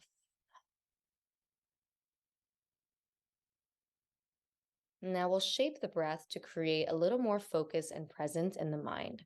We'll breathe in 4 and breathe out 6. So again, just take a full breath in, no counts. Exhale, let it go. Breathe in here for 4, 2, 3, 4. Out 6, 2, 3, 4, 5, 6. In 4. Exhale 6.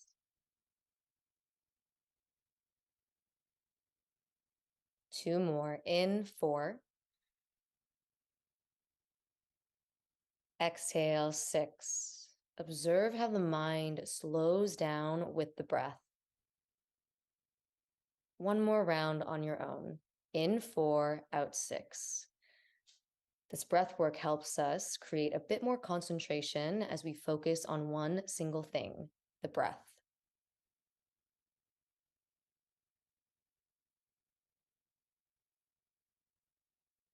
When you're finished that round, return to a natural and even breath, in and out through your nose. Now take a slow breath in. Exhale, release it. Please bring your left hand onto your chest, right hand onto your belly, and bow the chin forward, honoring the intuition, our inner compass, and recognizing that all the answers we seek on the outside actually exist within. When you're ready, you may lower your hands and slowly open your eyes. Welcome back. I hope that short little meditation brought a little bit of presence and maybe some clarity in the mind. That intuition is that feeling of clarity, that feeling of, yes, this is right for me. This decision feels aligned with my purpose and who I am. And so see if you can make it a practice to listen to your intuition more strongly in even the smallest moments. I once had a coach tell me to spend 5 seconds on every decision, even at a restaurant when you're trying to decide what to eat. You deep down have a gut instinct and know what you want in each moment. It's just about getting present and still enough to listen to it. Thank you guys all so much for your attention. Have a lovely day. Good afternoon, and thank you so much for joining the 19th Represents Annual Summit. My name is Grace Panetta. I'm a politics reporter here at the 19th, and I'm honored to be hosting today's Tech One-on-One conversation with Commissioner Rebecca Slaughter of the Federal Trade Commission, the agency charged with ensuring privacy, consumer protection, and enforcing the nation's antitrust laws. Thank you so much for joining us, Commissioner. Thank you so much for having me. It's such a delight to be here. We're delighted to have you too. So to begin, the FTC touches a lot of areas of American life as consumers, as users of the internet that we may not think about all the time. How would you kind of describe what the FTC does in your role as a regulator and public servant?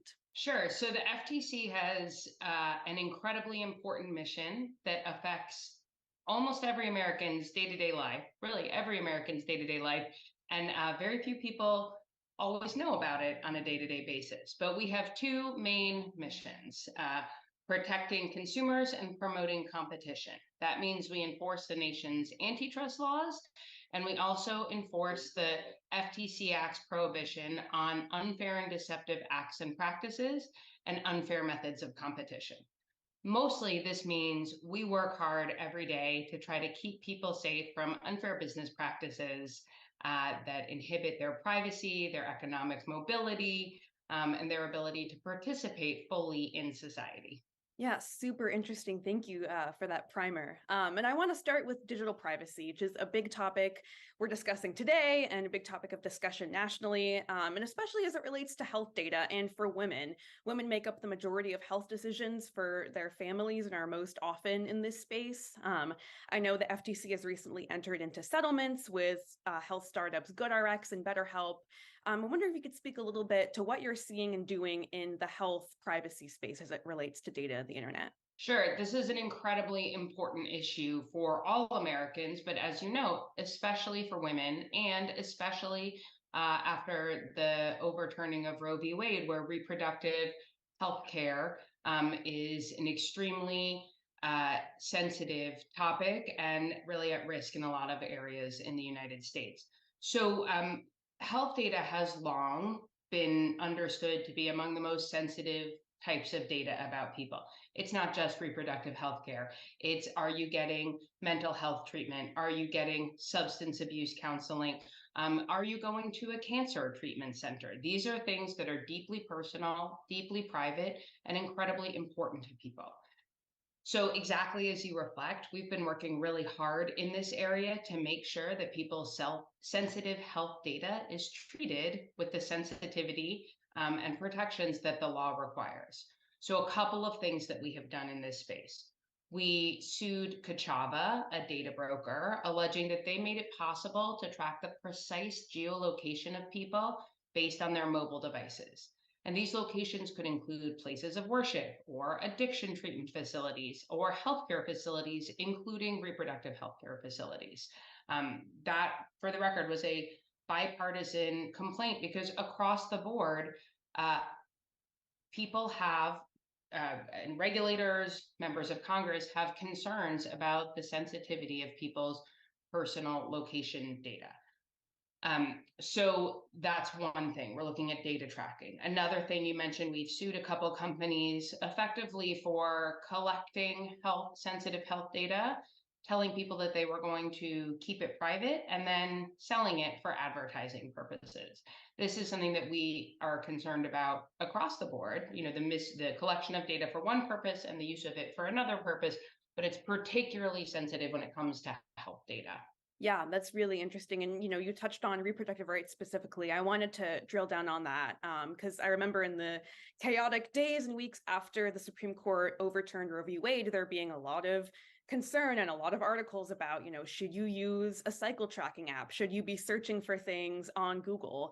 How have you seen the landscape around that specifically evolve since the Dobbs decision? And what would you tell women right now who are concerned about their digital activity and whether or not it could, implicate them in a state where abortion is banned, for example? Well, I think across the board, people need to be very careful and sensitive about their own digital hygiene. We have lots of guidance on the FTC website about steps people can take to keep themselves safe. And, in my own life, I try hard to read privacy policies carefully, follow what companies are promising that they're going to do with their data, figure out what that actually means, and make informed choices. But I think it is really, really important that the burden not be entirely on individual people to manage the entire black box ecosystem of data. That's one of the things we're looking at very closely. I think that the notice and consent model under which data has historically been treated is pretty universally understood to be broken. Notice and consent makes a lot of sense if you have meaningful notice and an actual opportunity to decide. In today's data economy, we don't have either of those for the most part. The way I think about it is I am a lawyer. I am extremely well educated. I have some professional expertise in the field of privacy, and I cannot understand what privacies or policies are telling me most of the time. And if I can't understand it, and I am the best suited user to be able to understand it, most people don't have a prayer. And even if I could understand it, most times, many apps sort of give you a binary choice: consent to collection and use the app, or don't consent and don't use it, or consent to collection and use my website, or don't consent and don't use it. And that's not meaningful choice. So I think we need to be really mindful that this framework that seems admirable actually is not fit for today's economy and today's technological landscape. That's really interesting. So you're basically, you read the fine print, but a lot of the times it might not even make all that much sense. Yeah, I mean, I think what I'm saying is it's great to do what you can to take care of your own data hygiene and be sensitive to the ways information about you is being collected and used. And I want everybody to do that. But from an enforcement perspective, we're also thinking very, very hard about making sure that companies are held to the higher standard that the law requires of not tricking people into how they give up their data and not using it for unfair purposes, even if they consent to it. I will put in a plug at this point. I just finished Danielle Citron's excellent book, The Fight for Privacy, and I know you're going to hear from her a little bit later, but she has an excellent guide at the end of that to the ways people can take more agency over their data. And at the same time, talks about a lot of the problems with the entire burden being on individuals to make those choices. Yeah, that is really fascinating. And that'll be a great conversation with her later. Another area of digital privacy that a lot of people are thinking about right now is privacy and collection as it relates to children and kids on the internet. Gen Z, the first generation to grow up online, Gen Alpha, even more so. It's something we've seen a lot of policy making on at the state and federal level. And I'm curious to kind of get your thoughts on some of the efforts by lawmakers to address this so far. What do you think of the way that states have gone about it? And by the way, some federal lawmakers in Congress have tried to introduce bills, for example, limiting what age kids can go on the internet, trying to enforce things like age verification, and even trying to ban social media companies from using algorithms to show kids under 18 content. Is that an effective way of addressing those concerns? Yeah, there's a lot to unpack there. Let me start with the general concept of kids. The law has, for several decades now, reflected that kids are particularly sensitive population and their data needs to be treated with sensitivity. The big federal privacy law that the US has at this point, until we get a comprehensive national privacy law, which I really hope we do, is the Children's Online Privacy Protection Act. And that was a groundbreaking law at the time it was introduced and has provided some really important changes. But it also relies primarily, although not exclusively, on the notice and consent model. It's a put parents in the driver's seat idea. And as a parent, I think about this the same way I do thinking about myself as a user. I have 4 little kids. And as I mentioned, I am something of a privacy expert, very well educated. I'm also a pretty hands-on parent. I'm really engaged with my children. I cannot be in the driver's seat of all of their interactions with technology. And this was true before the pandemic, and they went into Zoom school, and even now, as they've come out and they're back in in-person school, but using different kinds of tech platforms all day, every day. Even if I didn't have a job, really, even if I only had 1 kid, it would be a full-time job to manage that kid's interactions with technology. And it's just not possible. And I think lawmakers have recognized this, and there are proposals to update COPPA. As you reflected, there have also been a lot of movements in the states about kid-specific legislation. I will tell you, I think, just my personal opinion, is that among the more promising of those are the sort of design code models that require companies to think about the interests of a child when they are doing design. I worry a little bit right now about models that rely on age verification, because I think there is, at least so far in how the technology has developed, a real tension between the desire to age gate something in order to protect children's privacy and the necessity to collect a lot of really personal information about people in order to do that age gating. So I think that's a real challenge. And so I have some skepticism about that area. I also think kids are not monolithic. My 8-year-old is much more online, of that universe than my 10-year-old, who is really much happier playing basketball. So, kids are different. And I think we have to be sensitive to that. But I'm encouraged by all the attention that's being paid in legislatures across the country and in Congress to the issue of kids specifically. And it's something we're focusing on at the FTC too. Yeah, and how do you think the tech platforms are doing on this front? Because it seems like almost all the advertising I see from Meta and from TikTok is, touting all these tools they have for families and how they're trying to keep kids safe, which I think is very telling that they're expending a lot of resources marketing on that. But how are they doing in practice? I'm glad it's something that they want to market on. I think that the data about kids' interactions with tech platforms on everything from privacy and safety to the really very serious mental health concerns, especially for teens, suggests there's a lot of work left to do. I have huge anxiety about this as a parent and as law enforcer. I think that there is a lot of room for improvement. And I think that the more evidence that comes out, the more concerned we should be. Yeah, it's going to be a really interesting arena to watch going forward. I want to move now to some other consumer protection related topics. It was really interesting. I was listening to an interview that the FTC's chair, Lena Khan, did on NPR's Marketplace recently, where she mentioned some of the shortages of things like formula that a lot of women and families have been experiencing over the past year. And that was not something I initially connected to the FTC. So I was really interested to hear her talk about that. And I'm curious if you can speak a little bit to how your work on competition, antitrust issues affect some of these everyday shortages of goods that consumers have been experiencing. Yeah, I think this is such an important point. So it's a question of both shortages. I think it's a question of access in terms of both shortages and prices.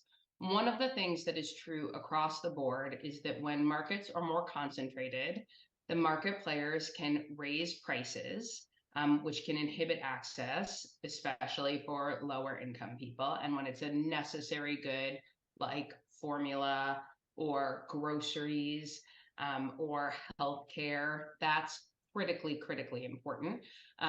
Another area is when we look at supply chain shocks in a concentrated market. If there is only one or two players and something goes wrong at one of them, then there is no backfill into that market. And so you see things like we saw with the formula shortage, which is life-threatening for babies, devastating and terrifying for their families. So having competitively healthy, vibrant markets is not just about esoteric antitrust terms like hypothetical monopolist tests. It's about the day-to-day experience and opportunity of people to participate in the economy, make meaningful choices, and access goods and services that are innovative, competitively priced, and available. Yeah, it's really interesting. And another area sort of related to this, but more about the labor market, is we've seen a lot of recent waves of layoffs across multiple industries, some higher profile things that have happened in the media industry that have highlighted the ubiquity of non-compete agreements, which I know the FTC is trying to prohibit. How do non-competes affect the labor market, and specifically women workers and workers of color who may be already at a disadvantage? This is a great one. And this is another one of those areas where at the beginning I referenced the fact that our work can touch everybody's day-to-day lives, but in ways they may not know is happening in the background. Non-competes, by their very definition, raise questions from a competition standpoint. They are a requirement not to compete. In competition law, we usually want people competing. What it specifically refers to is a restriction employers put into employment contracts that say workers cannot leave their job and go work for someone in the same field in within a certain geographic radius or for a certain amount of time. In practice, this can mean that if you are stuck in a job that is not treating you well, either not paying you what you deserve, which we know happens to women all the time, where workplaces might be abusive, which unfortunately we also know happens to women all the time, people can be trapped in those jobs and not able to go seek other employment. And that is really devastating. It's economically devastating. It's also psychologically devastating and emotionally devastating. And the data that is in the FTC's notice of proposed rulemaking on this topic reflects that this happens not just to high-level executives and honestly not just to lower level hourly wage workers, but to everyone in between, from hairdressers to, my kid's karate studio teacher was bound by a non-compete that required him to stop working for a couple of years after he left the current studio.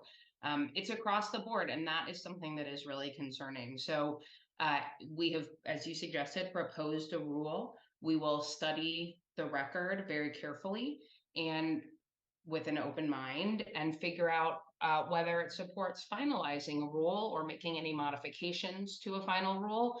But I think the question of non-competes is a really important one for people to be aware of. And I'm hopeful that the public dialogue that has started about it in the wake of our proposal will also help more companies attract talent by saying, we won't bind you with a non-compete. We will pay you what you deserve. We will give you the benefits that you need. And that's how we will attract better and better talent. Yeah, I think it's a really, really interesting arena. And what are kind of some other ways that the FTC is thinking about some of these labor fairness and worker protection issues as it relates to boosting competition and antitrust even? So antitrust law has always been able to take account of labor issues. We talk a lot about monopoly, and most people know that the term monopoly means you have a single seller who can control the price and raise it really high. There's a parallel term, monopsony, and that means you have a single buyer who can depress input prices and control the input market.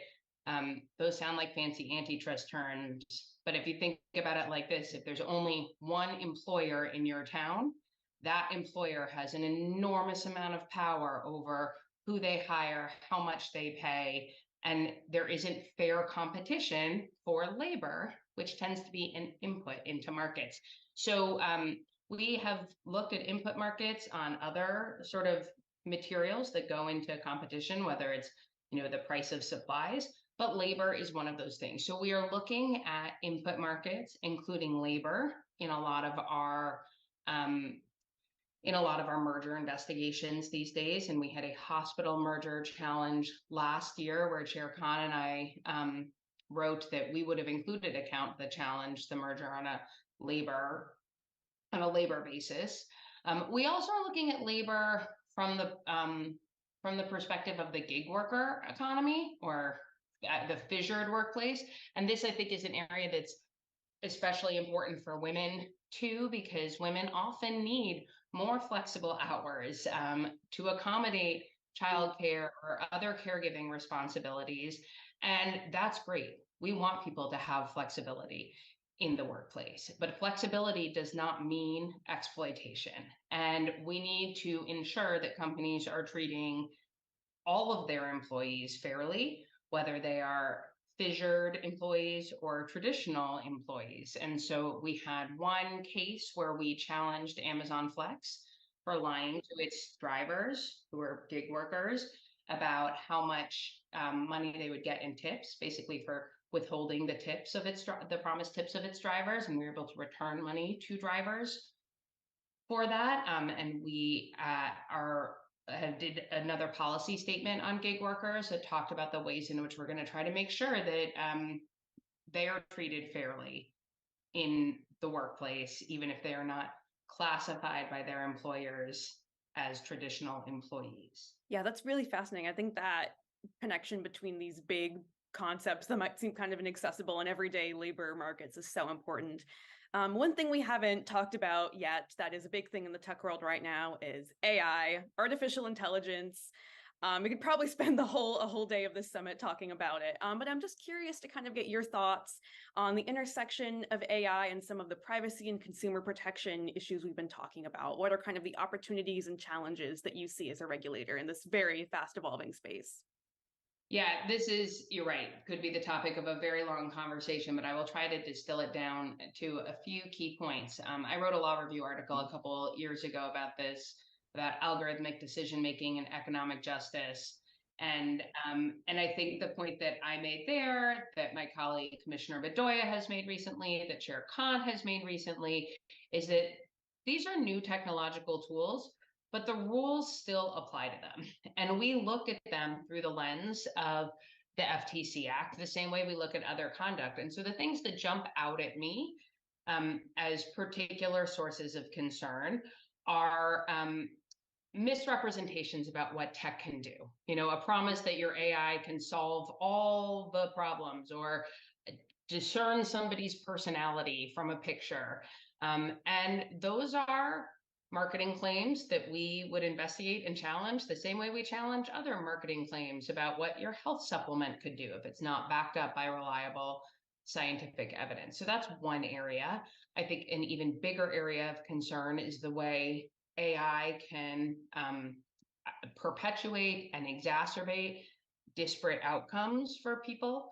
So, you know, everybody, I think at this point knows the example of the hiring algorithm that was trained on a dominantly male, on a company's current pool of employees, which was predominantly male, and went on to suggest only male candidates because it was replicating the discrimination that was baked into the data set.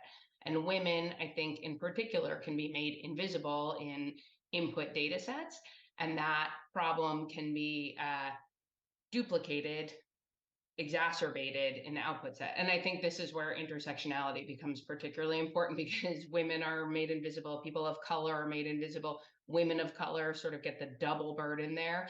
And I think we can't lose sight of those really troubling lenses that are applied. And then I also think we have to think really seriously about the role of AI and competition and the ways in which broad data inputs can exacerbate some of the anti-competitive dynamics in tech markets already. So those are three buckets, probably not the entirety of the universe, but just some of the things we'll look at. It may be that these tools require new specific laws and rules. And I am very, very open to all of the different legislative efforts to address them. But in the meantime, you know, the way I think about our job is we have to do the best we can with the laws we have right now, you know, even if we think it would be better to have different laws. So we are trying to use the entirety of our toolbox. And one thing that we have not mentioned so far today, last summer, we opened an advance notice of proposed rulemaking on data security and commercial surveillance. And that record asked a lot of questions about some of these issues that we're talking about today, including AI. And so we are currently reviewing that record and hope to come to next steps sometime this year so that we can move forward, if the record supports it, proposing any specific rules that might address some of these issues. That is all really, really fascinating. And that segues into the last topic I want to touch on today, which is your relationship with the Hill, the policymaking process. Right now, Congress is divided, but there are a lot of members of Congress on both sides of the aisle who feel very strongly about all of these topics we've been talking about, whether it's tech regulation, privacy, competition. How are you, navigating things with the Hill? And do you expect any major bipartisan tech or antitrust policy bills to come out of Congress in the near future? So I worked in Congress for a decade before I came to the FTC. And what I learned there is should never bet money on expecting Congress to do or not do any particular thing. So I try to be out of the prediction game. But what I do know is that the necessary ingredients for moving forward on some of these important issues are there. There's bipartisan concern about the power of tech platforms. There's bipartisan concern about the mental health challenges kids and teens are facing in the online world these days. There is bipartisan concern about the market power of large companies across the board. And so these are all avenues where I think there is the sort of necessary ingredients to get to some kind of compromise. Congress, on a bipartisan basis, did one of the most important things for us last year, which is not glamorous from a legislative perspective, but they gave us a little bit more money. And that makes a huge difference. The FTC has been systematically underfunded for decades. And in fact, we currently have, at the beginning of the Reagan administration, we had about 50% more employees than we do today. So if you think about the scope of the questions that we have to grapple with, the way the economy has changed since 1981. And the fact that we're doing it with 2/3 the number of people that we had then, that is a real challenge. So the funding boost, again, which was passed in the bipartisan omnibus appropriations bill, made a huge, huge difference.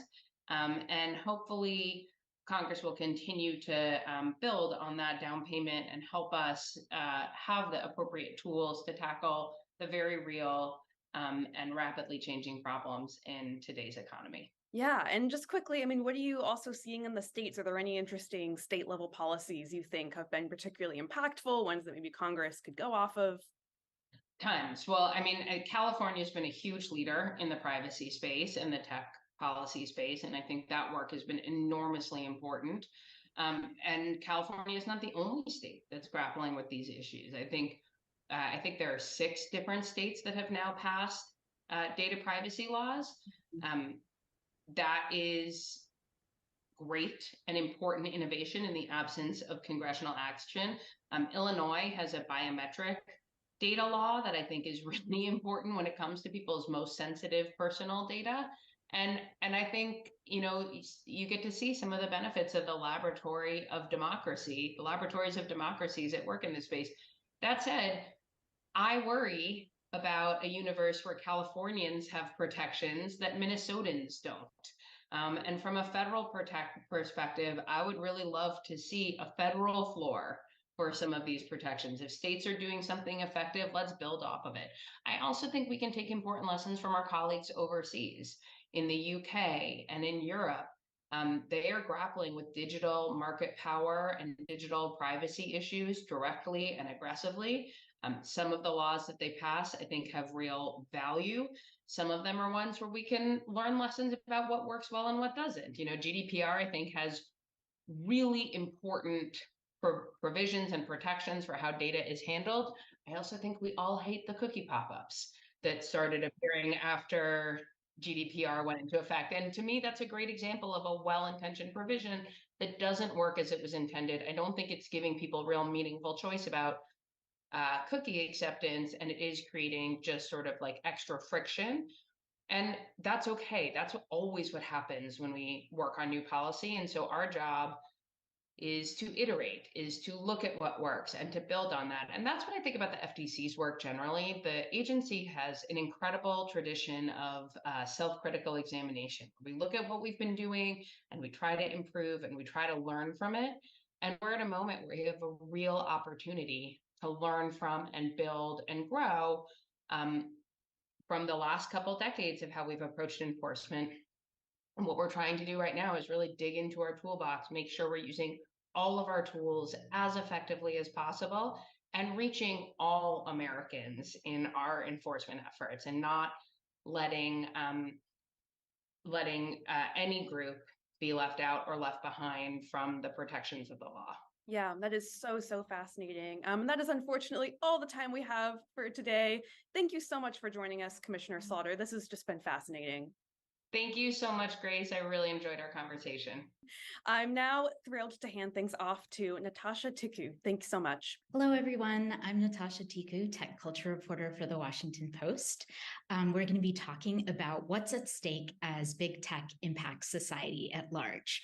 We're joined by Frances Haugen, Facebook whistleblower and founder of Beyond the Screen, and Tracy Chu, founder and CEO of Block Party, an organization that builds tools for online safety and anti-harassment.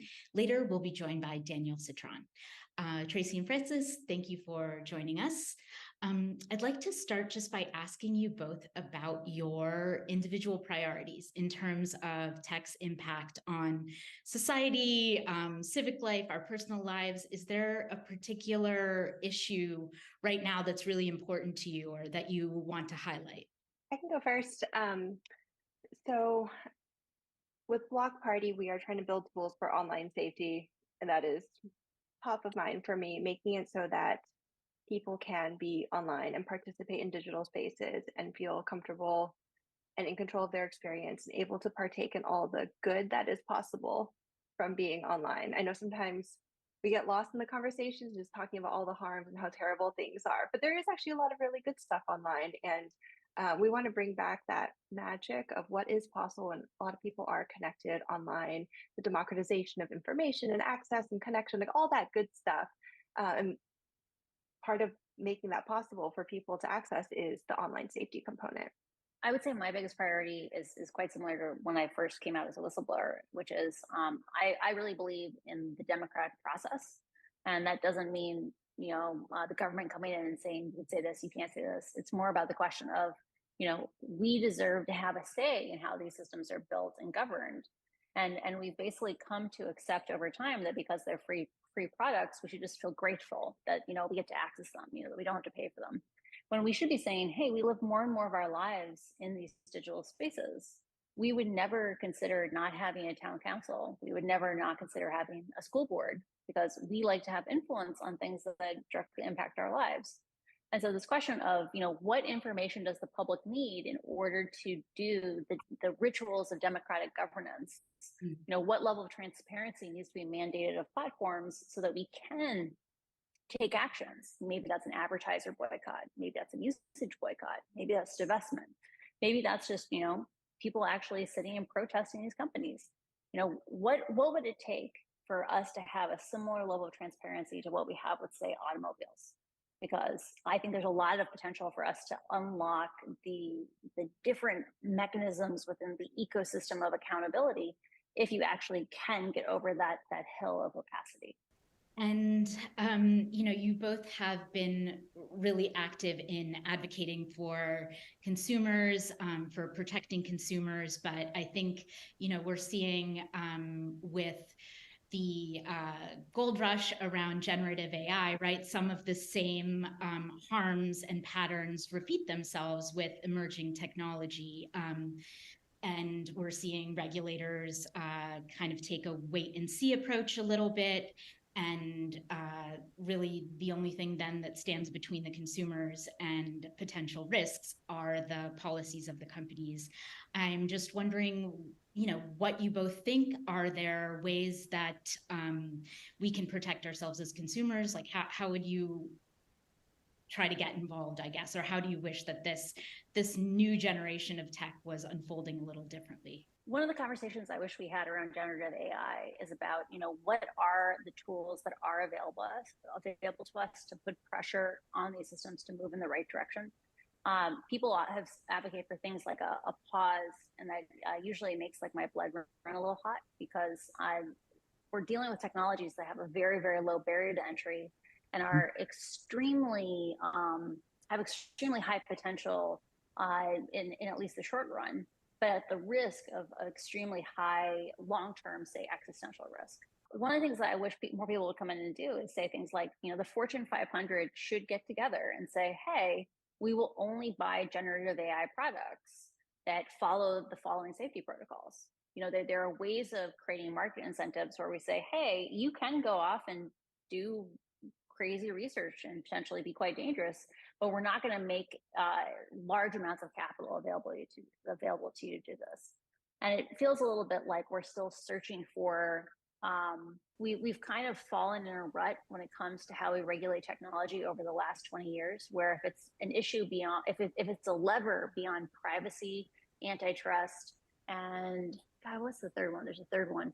There's like a very limited toolkit that we've used. And I think coming in and trying to think about this a little more creatively and saying, let's actually think about incentives. Like let's figure out how to make incentives for people to do good things, not just incentives to keep people from doing bad things. One thing I wish we had more in the conversation is an explicit discussion of what are the values and trade-offs. I think we often talk about like, oh, there's this harm. Like, okay, sure. But like, there's also sometimes a trade-off of harms. For example, in the space that I know well, like with harassment, sometimes you have tools that protect against harassment, but the cost of potentially increasing misinformation. And just having very explicit discussions around what are the things that we value? Do we want more data privacy, or do we want usability and user convenience? Making it super explicit in the discussions with consumers as well as with legislators makes, I think, all those conversations just more productive and meaty, as opposed to talking in the ideal sense of like protect against harm. So of course, nobody's going to say like we shouldn't protect against harms, but when we get into the specifics of like, what does that mean? Like, what are we going to trade off?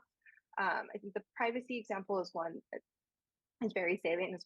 It's very easy to say users should have more privacy, but users also want usability, and like they want to be able to use things without thinking about having to enter all their information all the time. And so being more explicit in discussing what these trade-offs are, I think would help all of us in understanding like how can we actually try to resolve some of these tensions? How do we move forward productively, whether it's with tech company policies or with legislation? I wanted to build on that question around values, right? That when we right now kind of our primary framing for how are we going to get safety off of these systems is we have teams that are known as alignment organizations within these AI companies that try to align it with our values. And one of the things that I think people should really be talking about quite openly is that every one of these generative AIs that's out there right now has a bunch of baked in values, but we don't get to see what they are. You know, we can kind of intuit what they are by penetration testing them, by throwing lots of queries at them and seeing what kind of responses come back. But that doesn't facilitate really consumer choice. Like you don't get to really pick products that have alignment with your values because you don't know what values went into that, what decisions went into that. And it's a thing where that we don't get to have a democratic discussion on what should be the baseline level of safety for these products. It sounds like you're advocating at the very least for transparency. It's the way you start conversations. You know, we can't have the most basic market incentives if people don't actually get to choose between products. And the thing that we saw with social media was we got these huge network effects, which made it so that people didn't really get to make choices. They got locked into systems. But even then, they didn't really know what they were choosing because there was a difference between the narrative that was said publicly and how the systems actually performed. When it comes to generative AI, we should expect a lot more competition because there is less of that protective moat and because the cost for development is relatively lower. But unless we have mandated ways for researchers, for governments, for activists to be able to probe these systems, what kinds of values were baked into the system by their alignment team? Right. Actually, just to build on that even further, I think beyond the transparency, to be able to see what's happening there, one thing that we care very much about at Block Party is having access to these systems programmatically such that we can build additional tooling. So it's no longer just seeing what's there and what's already been built by the companies, but being able to build different experiences. Without API access to some of these social media platforms, we're just locked into whatever Facebook wants us to do, whatever TikTok wants to show us, whatever Twitter wants to show us. And there's actually no possibility for choice. Even if you have transparency, you can see what they're doing, but there's no way for other people to build alternative experiences. You still don't have choice. You just know that you are locked into the one thing. So we care very much about getting that sort of programmatic access to build different consumer solutions as well. And Tracy, I'm just now seeing with Blue Sky, this new Twitter competitor, which I know you're on as well. They're inching towards some of the values and features that you at Block Party have already offered, that you've kept your users protected on social networks like Twitter and other places where they're facing harassment. It's one of the few areas where I'm seeing like incremental improvement. So I'm wondering what advice can you give, or what can you tell us about where pressure was put on stakeholders to start to try to, to make companies see that they needed to start to change, to offer something different, to offer some control to users? There's a bunch of different ways to try to make a point and create change. One of them in this space was just showing that it's not that hard to make things better. And I've actually talked to a lot of now former Twitter employees who said it was really powerful to see Block Party build on top of the Twitter API and create such a better experience for users in a very simple way, where internally at a lot of different platform companies, trust and safety folks have run into the hurdles of being told like, it's just a hard problem, like we can't make it any better, like we are doing our best, we just can't do any better. And I almost single-handedly built, like literally coded all of this for Block Party. It was like, it's actually not that hard. Like a single developer with a little bit of like, a little bit of resourcing can actually build an experience that's meaningfully better without any really specially privileged access. So I think even just like that proof point of it can be better unlocked a lot of possibility in people's minds around like what they could be doing. I think the other thing was showing platforms that they don't have to be the ones to solve all of the problems. Clearly, they have a lot of responsibility, and there are some things that really only the platform is positioned to do, and there are some things that a centralized actor may need to take charge of. So things like misinformation or like really harmful speech about a single person that's directing a lot of hate towards them, like some of that needs to be taken down at a platform level. But there's a lot of other things that the platform doesn't need to be involved with. So like individual user controls, the platforms may not want to build out all of this tooling themselves. It's a lot of end product design work, a lot of resourcing that has to go into some of these different feature sets and consumer experiences. And there are other people who want to build these solutions. One thing that was a big learning for me going to more international conferences and speaking to people in journalism and politics in a more global setting was the frustration from folks that everything that Facebook and Twitter does is very US centric, like maybe a little bit of EU.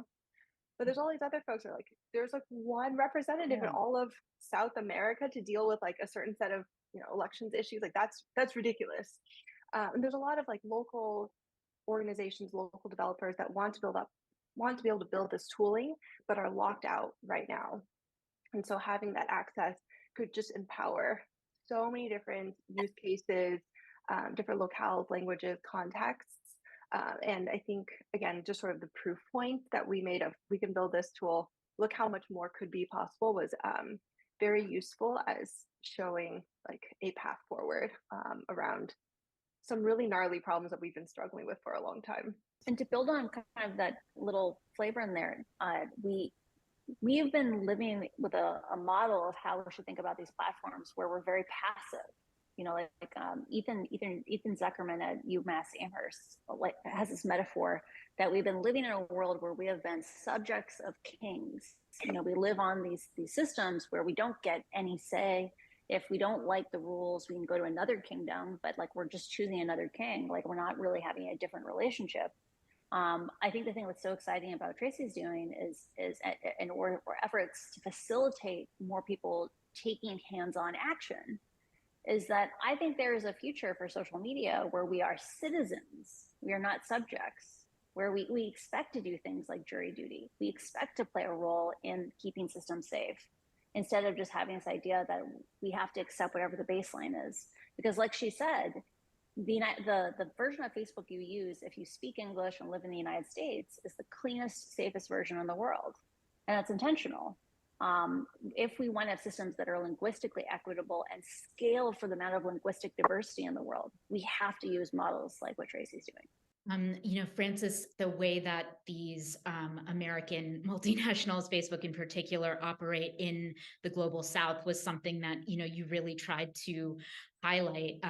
Now with the layoffs in big tech, we're seeing companies in particular cut back on their content efforts, in some of these countries. And I am wondering, what do you think will happen? What do you think, is there a way to prevent what I guess we all kind of anticipate is going to happen? So I always like to say I am a pessimist in the short term and an optimist in the long term. So one of the ways we have historically corrected when we have invented new forms of media is it has been very, very, very bad for a period of time. And then we make decisions that we don't want to do that anymore. And I was really, really shocked. I think it was last year when the Kenya TikTok riots happened. So there was an election in Kenya.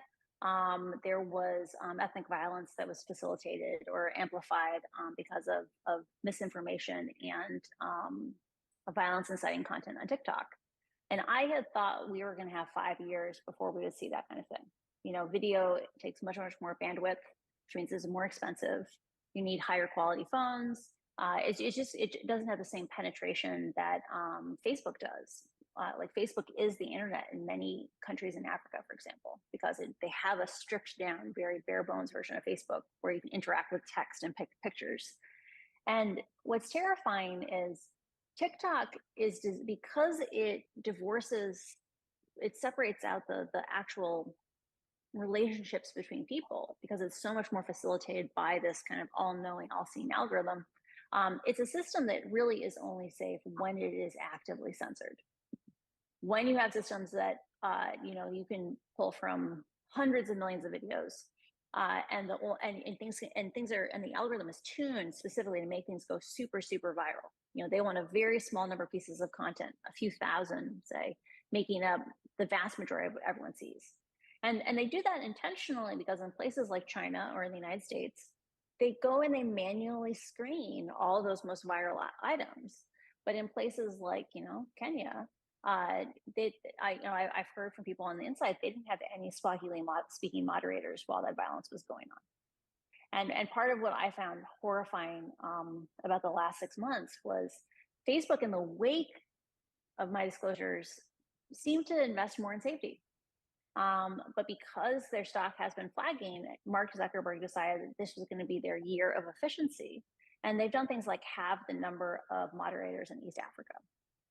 And so I'm really, really worried that we have built closed private systems and then done incentives to make it such that they are the internet in some of the most vulnerable places in the world. And then we've chosen not to invest in safety for them. And I have a book coming out this summer called The Power of One, where I go in great detail to how this happened and why it's happening. And I think unless we do decentralized systems where we really have the users playing an active role in safety, we're not going to build technologies that can scale to the 4,000 or 5,000 languages that exist in the world. And do you think that that's something that tech companies would allow? Access to users to moderate their own systems? Well, I think it's this question of how many people are going to die before we do these things, right? Like it's one of these things where we have, when I joined Facebook, there had been a social media facilitated genocide, Myanmar. It wasn't the opinion of random people inside the company or random people on the internet. Like the UN came out and said this was a social media facilitated genocide. During just the time period I was at Facebook, we also had Ethiopia take place. And we should expect to see more and more of these incidences happen over the next few years as more people come online, as things like video become more and more present, images become more and more present. It sounds weird to us sitting in the United States with fancy smartphones, but there's lots, for billions of people on the internet, they're just moving into a world where they can have regular access to lots of video. I think it's in many, many problems, there is a body count that we accept until we don't accept it anymore. And I think the thing that is so tragic is I think a lot of people are going to die before we hit that line and we start saying, okay, we have to figure out solutions to scale because we're just going to see more mass casualty events. Right. I think that's sort of downer. To be realistic, I mean, I back to sort of what Tracy was talking about with the trade-offs. That was really helpful insight into, I mean, you both have worked inside these big tech companies, and I think that was a much more realistic look at what the discussions that are actually happening, right? Like no one's saying we want to take away your privacy. It's always going to be a trade-off. Like Tracy, could you give a little bit of insight into how those discussions happen inside a tech company in a way that might help us really understand? Yeah. One thing I wanted to add into the conversation we're just having about when is this going to change? Like when is this going to be fixed? I think it is a question that we can answer by looking at the system incentives. And right now it's almost purely these capitalist incentives of have more engagement, drive more advertiser impressions, and make more money in that way. And we're willing to tolerate some casualties along the fringes if the stock price is still going up or if there's enough money. A couple ways to try to intervene in this system are regulation, where there's a cost associated with this. I've actually talked to trust and safety folks who are like, we're actually really excited about regulation coming in where there will be a dollar cost associated with our work. So instead of it being a feel-good effort, it's like, no, we are the team that's responsible for making sure we don't incur these massive fines that actually have an impact on the bottom line of the business. So that's one way in which we can try to intervene. Other things that I would look at in terms of what are the system incentives beyond the more capitalist side, look at what are the KPIs that companies set and how do individual actors orient around the company level KPIs, key performance indicators. How do they set goals? A lot of tech companies use OKRs, objectives and key results, that they look at on an individual basis, team basis, all the way up to company basis on a quarterly level. And it turns out that a lot of our incentives are aligned around solving certain types of problems. And you get more promotions and a better chance at career advancement if you work on certain types of problems, and less so if you work on others. So, I have heard from some of the folks who worked on health and safety teams that their teams weren't the ones that you would go to if you wanted to be promoted. Like, if you want to get promoted, you go work on an infrastructure team where you're going to work on something that affects the entire user base, and you get to write in your self-performance rating when you're going up for promotion that you worked on something that impacted 1 billion users, and you drove key metrics for the company around like advertiser dollars a certain way. It's not as impactful to the business if it's like, oh, we did this many takedowns of bad content. Like, it is a metric that you can point to, but the more that your personal goals are tied to the company goals, the better off you are. So I think it really is looking at all of these incentives within the company, not just sort of like the business incentives, but also the individual incentives around how do they get career advancement, how do they get influence, and trying to solve the structural incentives, which may be regulation coming in to at least put like a big dollar at the very top, so that these teams have a real justification for their work. Do you think that they are just, they're also like that is related to what they choose to measure? Like, if they could choose to measure the way that Instagram made you feel, right? Like, or is that, are those things hard to measure?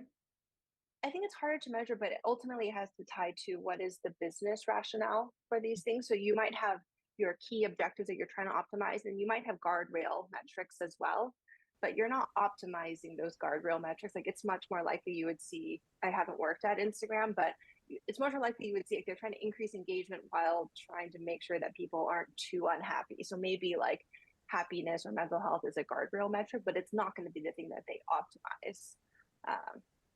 Which also is an interesting segue into looking at like more the consumer choice side of things. If there are more open APIs so that other companies, like my own Block Party, we're building different experiences. Like, our goal is to optimize for the end user and making them happy. Like, our goal is actually aligned with the user experience and their incentives as opposed to the platform incentives. And so some of the possibility here with regulation enforcing some level of openness, we are already starting to see some of this in the EU with the DMA requirements around open APIs for interoperability. It's opening up this possibility for more consumer experiences that are actually aligned to end users and giving them more choice instead of being locked into whatever makes the most sense for the platform companies. I think there's also a question of like, a lot of these things are probabilistic future costs versus immediate costs, right? So like, if you're sitting there and saying like, there's a high chance that this forest fire is going to come through, but the forest fire is going to come through sometime between now and 5 years from now. And you're likely only going to stay at the company for 2 or 3 years. It's very hard for you to fight that fight when you may never pay that cost. And so you have a situation where I think a lot of trust and safety people end up in situations where the thing that keeps us safe is literally the goodwill of trust and safety people. They voluntarily are slowing their careers down. They're voluntarily often putting up with headaches that they wouldn't face if they were working in, say, the growth part of the company or the ads part of the company. And you have these really dangerous trade-offs where inside of Facebook, the turnover is so fast. By the time I left, so I was there for about 2 years, I was more senior than like 85% of the company. So in a world where like you have very quick turnover, do you really want the optimization for society as a whole to be made by someone who's not likely going to be around to actually pay for the costs of not putting out the forest or like, trimming the undergrowth in the forest? How can we put the pressure on the folks who stay there because it pays for them to stay there, who have the objectives that are, that are the best rewarded, who maybe work in growth or, like you both understand, how these companies work. You've talked to the advocates, you are the advocates. Like, where can we as consumers or outsiders throw our attention or our voices? So given I'm guessing a lot of your audience is going to be in the United States, and likely speaks English, given I'm speaking to them in English right now. I want to draw attention to the fact that Europe passed something called the Digital Services Act last year, and we could pass a law like that in the United States. So the Digital Services Act says, hey, we have these opaque systems. They know that as long as they can hide behind the curtain, they can optimize for their own business objectives. And people aren't aware that their corners being cut. Like they're not aware that the forest now hasn't been maintained in years, and that it's full of kindling. We have a right as consumers that if they know there's a risk, they should tell us. And that sounds so basic. It sounds so basic to be like, hey, if you know you're poisoning us, you need to tell us. But like, that's literally what the law says, that you have to do mandatory risk assessments. And if you don't consider a risk, we're allowed to ask you about it. And what's your plan for making that risk smaller? Oh, and by the way, if we ask you for data, you can't go and say, sorry, we're not going to give it to you anymore. Like you have to engage in a conversation with us. And so the thing I'm always trying to remind people is that we can have different relationships with these platforms. And like, that's the piece of hope I always try to leave people with, is that we shouldn't take for granted that powerlessness is inevitable, right? Or powerlessness is the only way we can have relationships with these companies. We don't accept children dying in car accidents for preventable reasons. We shouldn't accept that these companies are allowed to operate carte blanche just because that's the way we did it 20 years ago. Yeah, I would just say +1. But I do like the focus on legislation, regulation, and pushing people to think about being involved in that process. You don't need to be the one necessarily writing the policy, but flagging that this is important to your representatives and pushing them to think critically about how they can solve some of these problems in a more structural way. I think that's likely the way that we'll have most persistent change. If you're relying on the goodwill of people within companies when they're going to have their own incentives as well, like they need to feed their families and like pay off loans or whatever it is, like that goodwill will only last so long if you want to build these structural solutions. And I think right now we have the law as one way that we can try to affect that. So there's much more that we can do within the US, modeling after what the EU is doing. In some cases, actually just general like consumer sentiment can sway platforms as well. I'm thinking about some of the cases with Instagram where they were trying to roll out changes to make them more like TikTok, and a lot of the influencers were very upset about this and spoke up against it, and at least got Instagram to like think a little bit differently about what they were rolling out. It's harder, I think, to affect change in that way because it kind of relies on getting a few key decision makers at these platform companies to think that you have like a credible threat. If it's celebrities like Taylor Swift threatening to leave your platform, then it matters. I don't know how much like a bunch of like individual users will impact the platforms unless it becomes at a scale that is impossible to ignore. Right. Yeah. For so long, that felt like, asking consumers to make a personal choice when it's a structural issue. But I don't know, all of a sudden it feels like there might be enough momentum that like we could maybe choose with our feet. Yeah. My dream, and I there's a lot of stuff going on in my life, so who knows if I'll get around to this. But my dream in the next like year or two is we should be like gluing ourselves to the highway outside of Facebook, right? Like that's the level of crisis we're in. Like we're in the crisis. Like if you knew there was a Holocaust coming, you knew there were millions of people that were going to die. Like what would you do? And I think that's the thing that we really need in the United States is that these are, I was in France and they throw this phrase around much more freely than we do in the United States. They're digital colonial companies. They extract huge amounts of money across other countries. They leave all the externalities, all the costs behind, and people are going to die. People are dying.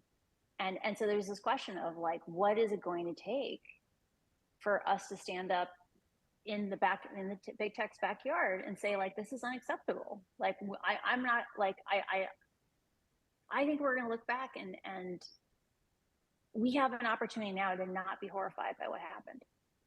And so that's my hope. So come glue yourself to the highway with me. It'll be fun. It'll be a sunny day. The weather is always nice in Menlo Park. It'll be fine. That's true. It's a great view. Right outside that. Look at the Yeah, the bay is beautiful. Yeah. Just saying. All right. Thank you both for making the time. Now I'll turn to Danielle Citron, a legal scholar on cyber harassment and the author of The Fight for Privacy. Danielle, a pleasure to speak with you today.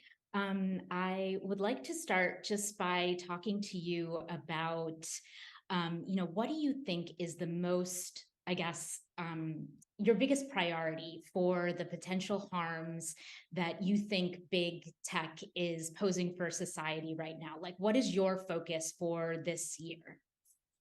So I've been writing about the privacy that's afforded our intimate life. So the privacy, of course, of our bodies, our thoughts, our health, our sexual orientation, sexual activities, and our close relationships. And I think I hope that our conversation centers on intimate privacy and just its centrality to our flourishing, to our engagement, to our ability to love and to connect with other people and to make the most out of all these tools that promise us that they're good for us, right? We use all these tools and services, our browsers, our apps, our digital, assistants. And the idea is that like, they're going to make our lives easier and better. And what we woefully underestimate and really just can't appreciate because of the scale, because we don't see data kind of flying out of our heads and hands, is that it provides the most intimate detail of our bodies, our pregnancies, our termination of pregnancies, where we go, who we're sleeping with, what we're doing, what we're reading, what we're thinking and fantasizing, and all of that is weaponized, especially against the most vulnerable, right? So I'm worried about so much of what we go about our daily lives thinking we have intimate privacy. We want it, we expect it, and we don't have it. And it's not only just companies, individuals, companies, but companies are the handmaidens to government. And in an era where, our reproductive choices in 13 states, could either lead to the arrest of health providers, ourselves, meaning people terminating pregnancies, lawsuits against people helping them terminate a pregnancy, which we have seen already. I guess I feel like I'm in mortal terror every day. And in a way that feels so immediate to me, but I think it's really hard for people to appreciate because it's not visceral.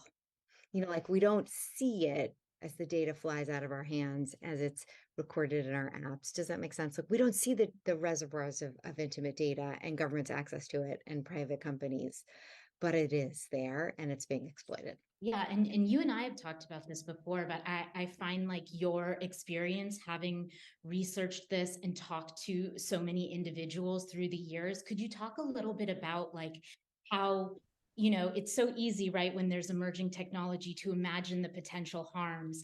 And can you talk about how, when deepfakes first came out, some of the harms you imagine and how it actually played out? Absolutely. Sort of when Bobby Chesney first started writing about deepfakes I want to say February of 2018, he's a national security scholar.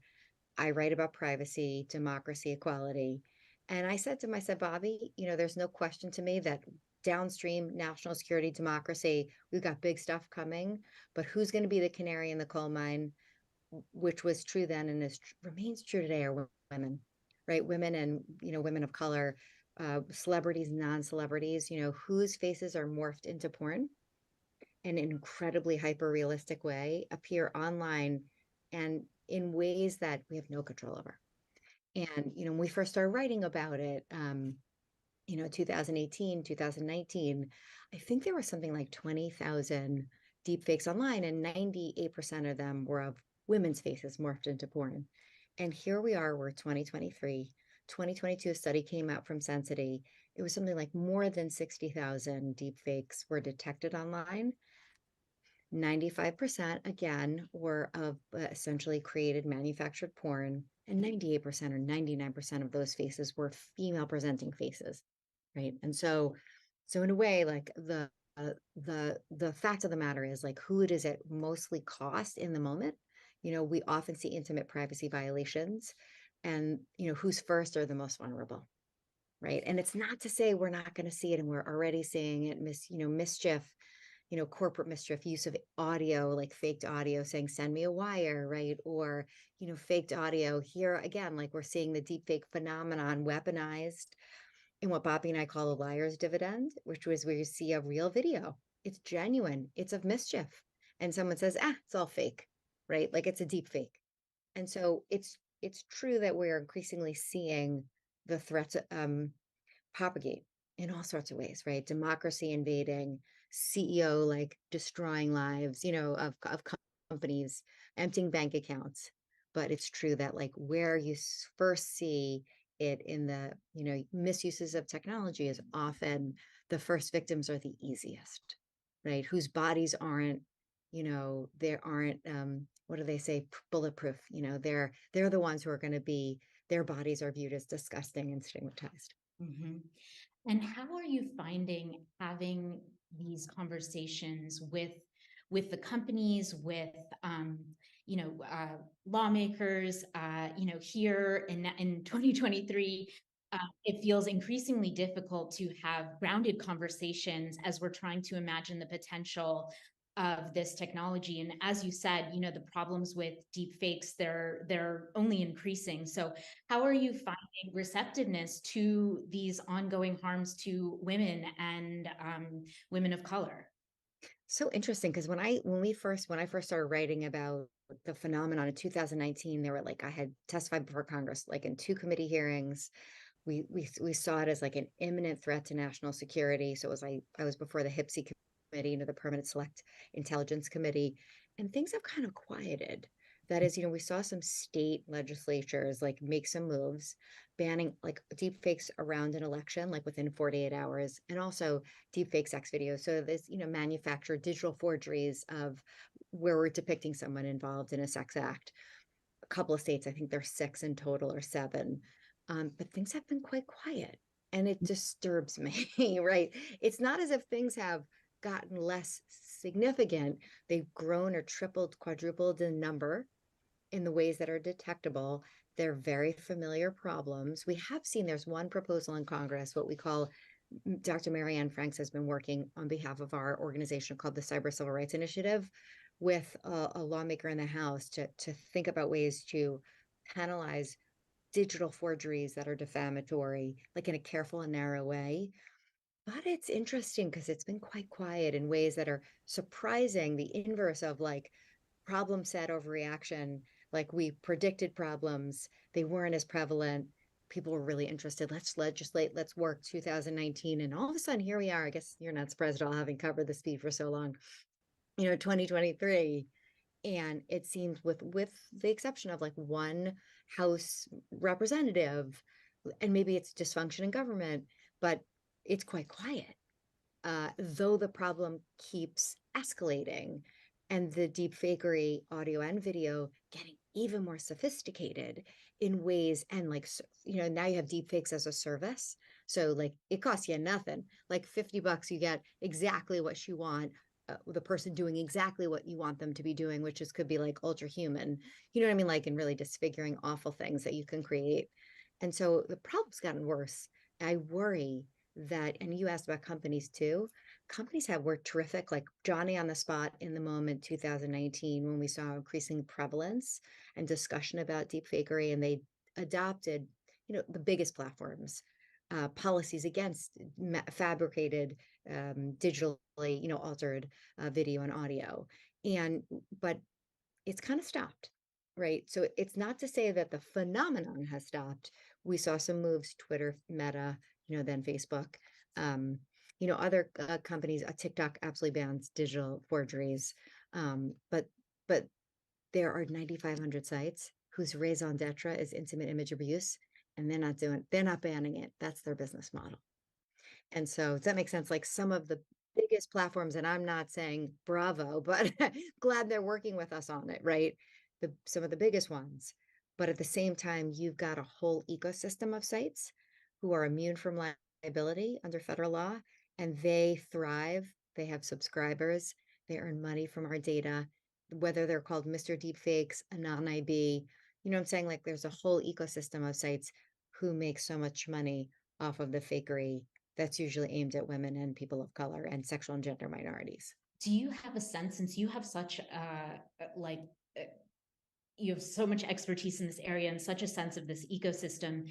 Is there an area where advocates or consumers could put pressure on stakeholders that would make a real difference, especially if we're seeing legislators just kind of take this wait and see approach with women's safety? Yeah, no, and I've one inspire. I feel like so I have a new book, The Fight for Privacy, that, it's sort of the bleak story, but like end with some hope.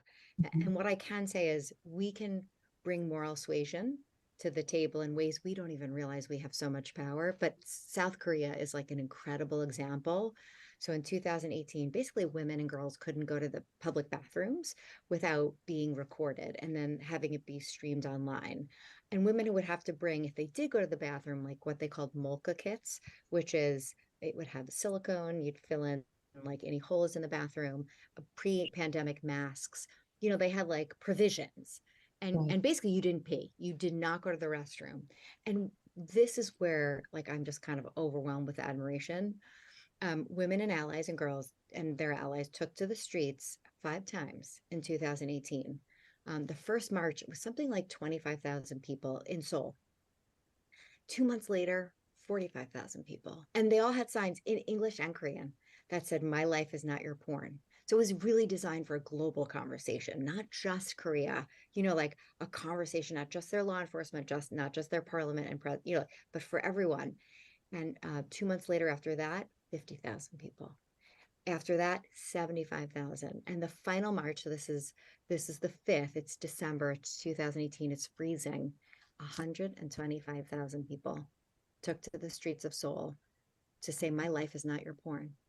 No more filming me in the bathroom and no more calling it a joke. Molka is like a jokey name for hidden camera in Korean. And the Korean government created what's called the Digital Sex Crime Content Commission. It's amazing. I've been working with them ever since. They listen to their advocates in Korea, and instead of calling it Molka, which is like a joke, like a hidden camera, haha, they call it, as advocates wanted, digital sex crime information or content. And it's like a whole society approach. Like they support, so victims or individuals who, they get support for psychiatric help with jobs if they've lost their jobs, which is often the case. They lose their job, the filmer, irrelevant, they're never caught. Law enforcement now has increased enhanced penalties. They're enforcing those laws. They now have a liability that relates to platforms hosted in Korea. So now, though it's hard because so much of the content is hosted outside the US. Like that's their biggest struggle, is like these sites that are hosted mostly in the US, Russia and the Netherlands, right? These 9,500 sites.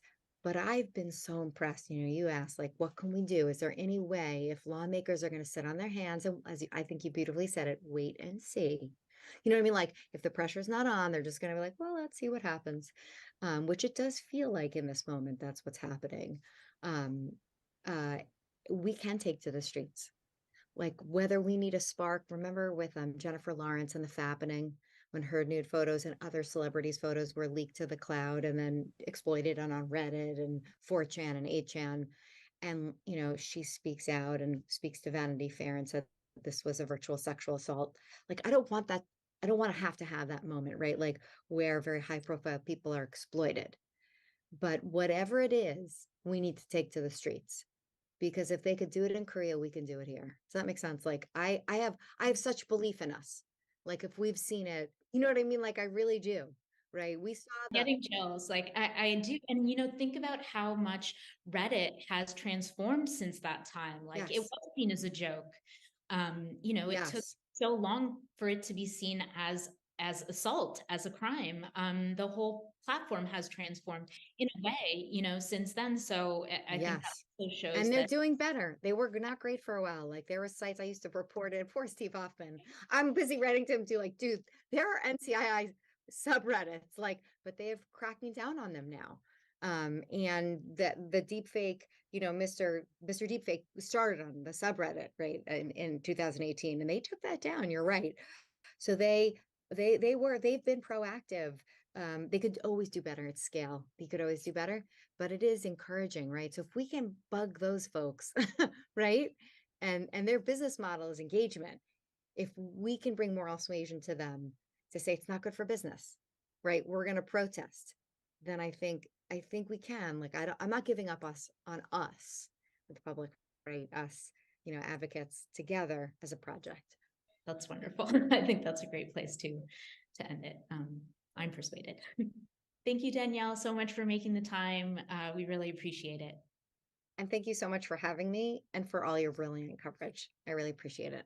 I hope you all have been enjoying these terrific conversations. Now it's my great honor to introduce a special performance from the Indigo Girls. Folk rock duo Amy Ray and Emily Saliers have been performing together since the 1970s and have won multiple Grammys for their soulful music. Hey, this is Amy Ray. And I'm Emily. We're the Indigo Girls. And we're thrilled to be joining you virtually for the 19th Represents Summit. I love the 19th. I'm a subscriber, and it's awesome. Here's a little song that we recorded backstage for y'all to sing along with. Keep bringing out the truth, y'all.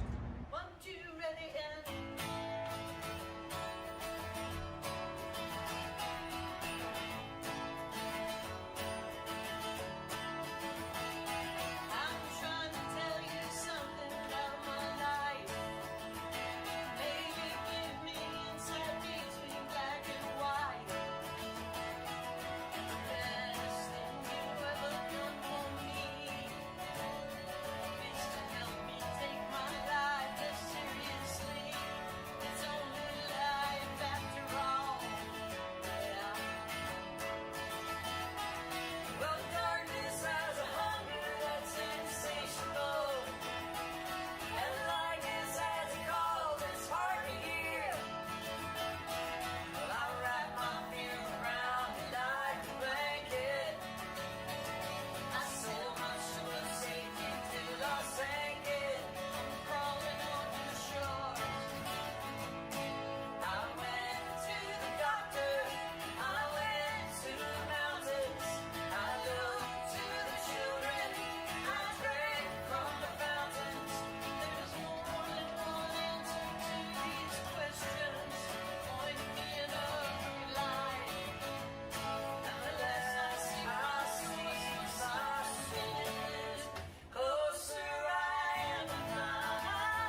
Hi, I'm Nadra Niddle, education reporter at the 19th. We're now talking about labor and tech.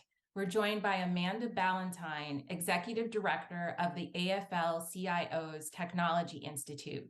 Thanks for making the time, Amanda. Thanks, Nadra. Thanks for having me. So let's get right into it. You were named the first director of the Technology Institute in 2021, and I was wondering if you could tell me what the Technology Institute does and how does it use tech and innovation to advance the labor movement? Sure. And again, thanks for having me. It's such a pleasure to be on your show. The AFL-CIO, first of all, to let you know, the AFL-CIO is a federation of 60 international labor unions that really cover every sector of the US economy, from entertainment and sports to manufacturing to education. The AFL-CIO Technology Institute is a new project that we launched about 2 years ago now, and the focus of it is to really understand the impacts of emerging technologies on work and the role of labor unions and other worker rights organizations in helping workers navigate changes in work caused by different technological changes. In different industries, that looks different. In manufacturing, we look at things like the impact of 3D printing and advanced robotics. In education, we're trying to understand how different applications and maybe even artificial intelligence technologies impact the teaching profession. Same in sports and entertainment and other unions. Each part of the economy has technologies that are always sort of driving forward, and we're helping workers and their unions really understand how to navigate and make sure that those technologies are working for working people. Thank you for explaining that. Now, I know one thing that's been in the news a lot recently is ChatGPT, and I was wondering if you could discuss that and its role in labor. I know you just mentioned teachers, for example. Yeah, ChatGPT is interesting, and I think I'm not sure that anybody really anticipated what a big splash it would have and how quickly the technology would roll out.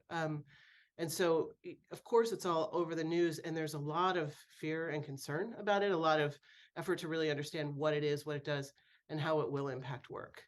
What it is it's a large language model that is, surveying the internet and really sort of drawing all of from the information on the internet to produce quick, real-time answers that sort of synthesize information. And if you've explored it or tried it out, you'll see that you can ask it anything from like, write me a haiku about the labor movement, to explain how these two political theorists would talk to each other about a particular topic. So it's a surprising technology to roll out and how quickly it can generate those answers. And I think that the impact that it'll have on different areas of work is really varied, and we're just learning it. I was talking to some colleagues in the startup space recently and saying, like, what we're seeing right now is an experiment in real time of how this technology will impact different sectors. Most employers don't really understand what it is or how it works, how it might benefit or hurt their business. And employers are really sort of figuring those things out. I mean, with the exclusion of large tech firms, of course.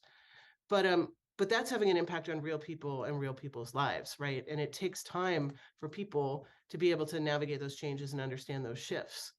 I think from the labor movement's perspective, we are always looking at how we protect workers, how we help them train and upskill to be able to embrace and use new technologies.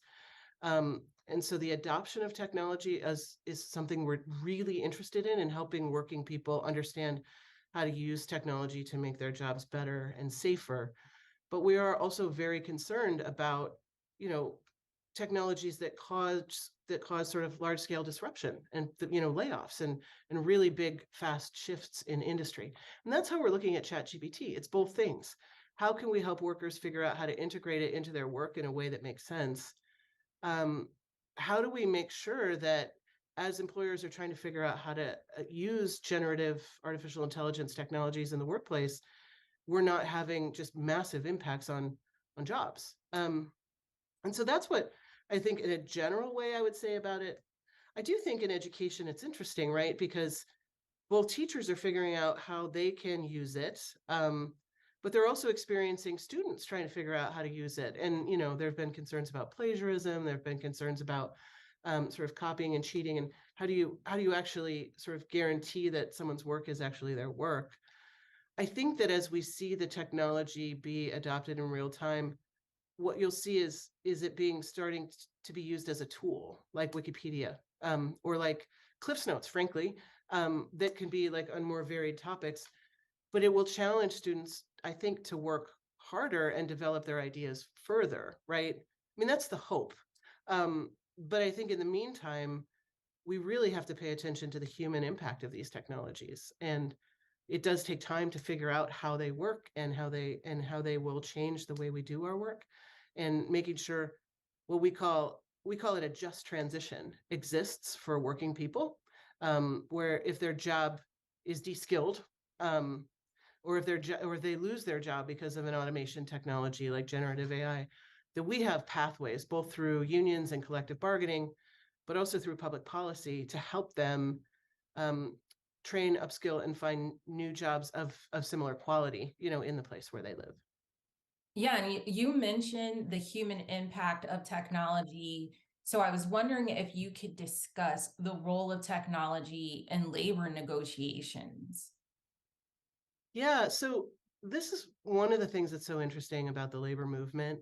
We have a process called collective bargaining that works differently in different sectors, but in general, what it does is create worker voice for wages, hours, working conditions, and it creates a more democratic workplace.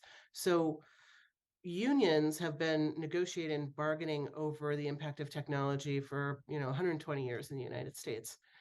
President Schuler, who's the president of the AFL-CIO, often talks about how the IBEW, which is the International Brotherhood of Electrical Workers, really sort of tamed electricity. And when electricity was a new technology, it was wild, it was dangerous, it was unregulated, and you can see pictures of 100 electrical wires going into one building, and you think, oh my God, that is going to start on fire. And it did, and a lot of people were hurt, and inequities were caused. But it was really the IBEW both helping workers with on-site safety, but also really advocating for workplace regulations.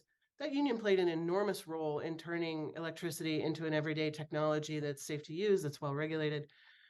And it's same in the auto industry. When you think about the ways that cars have developed and changed over time, really unions have played an important role in helping figure out how to make those technologies easier and faster to make.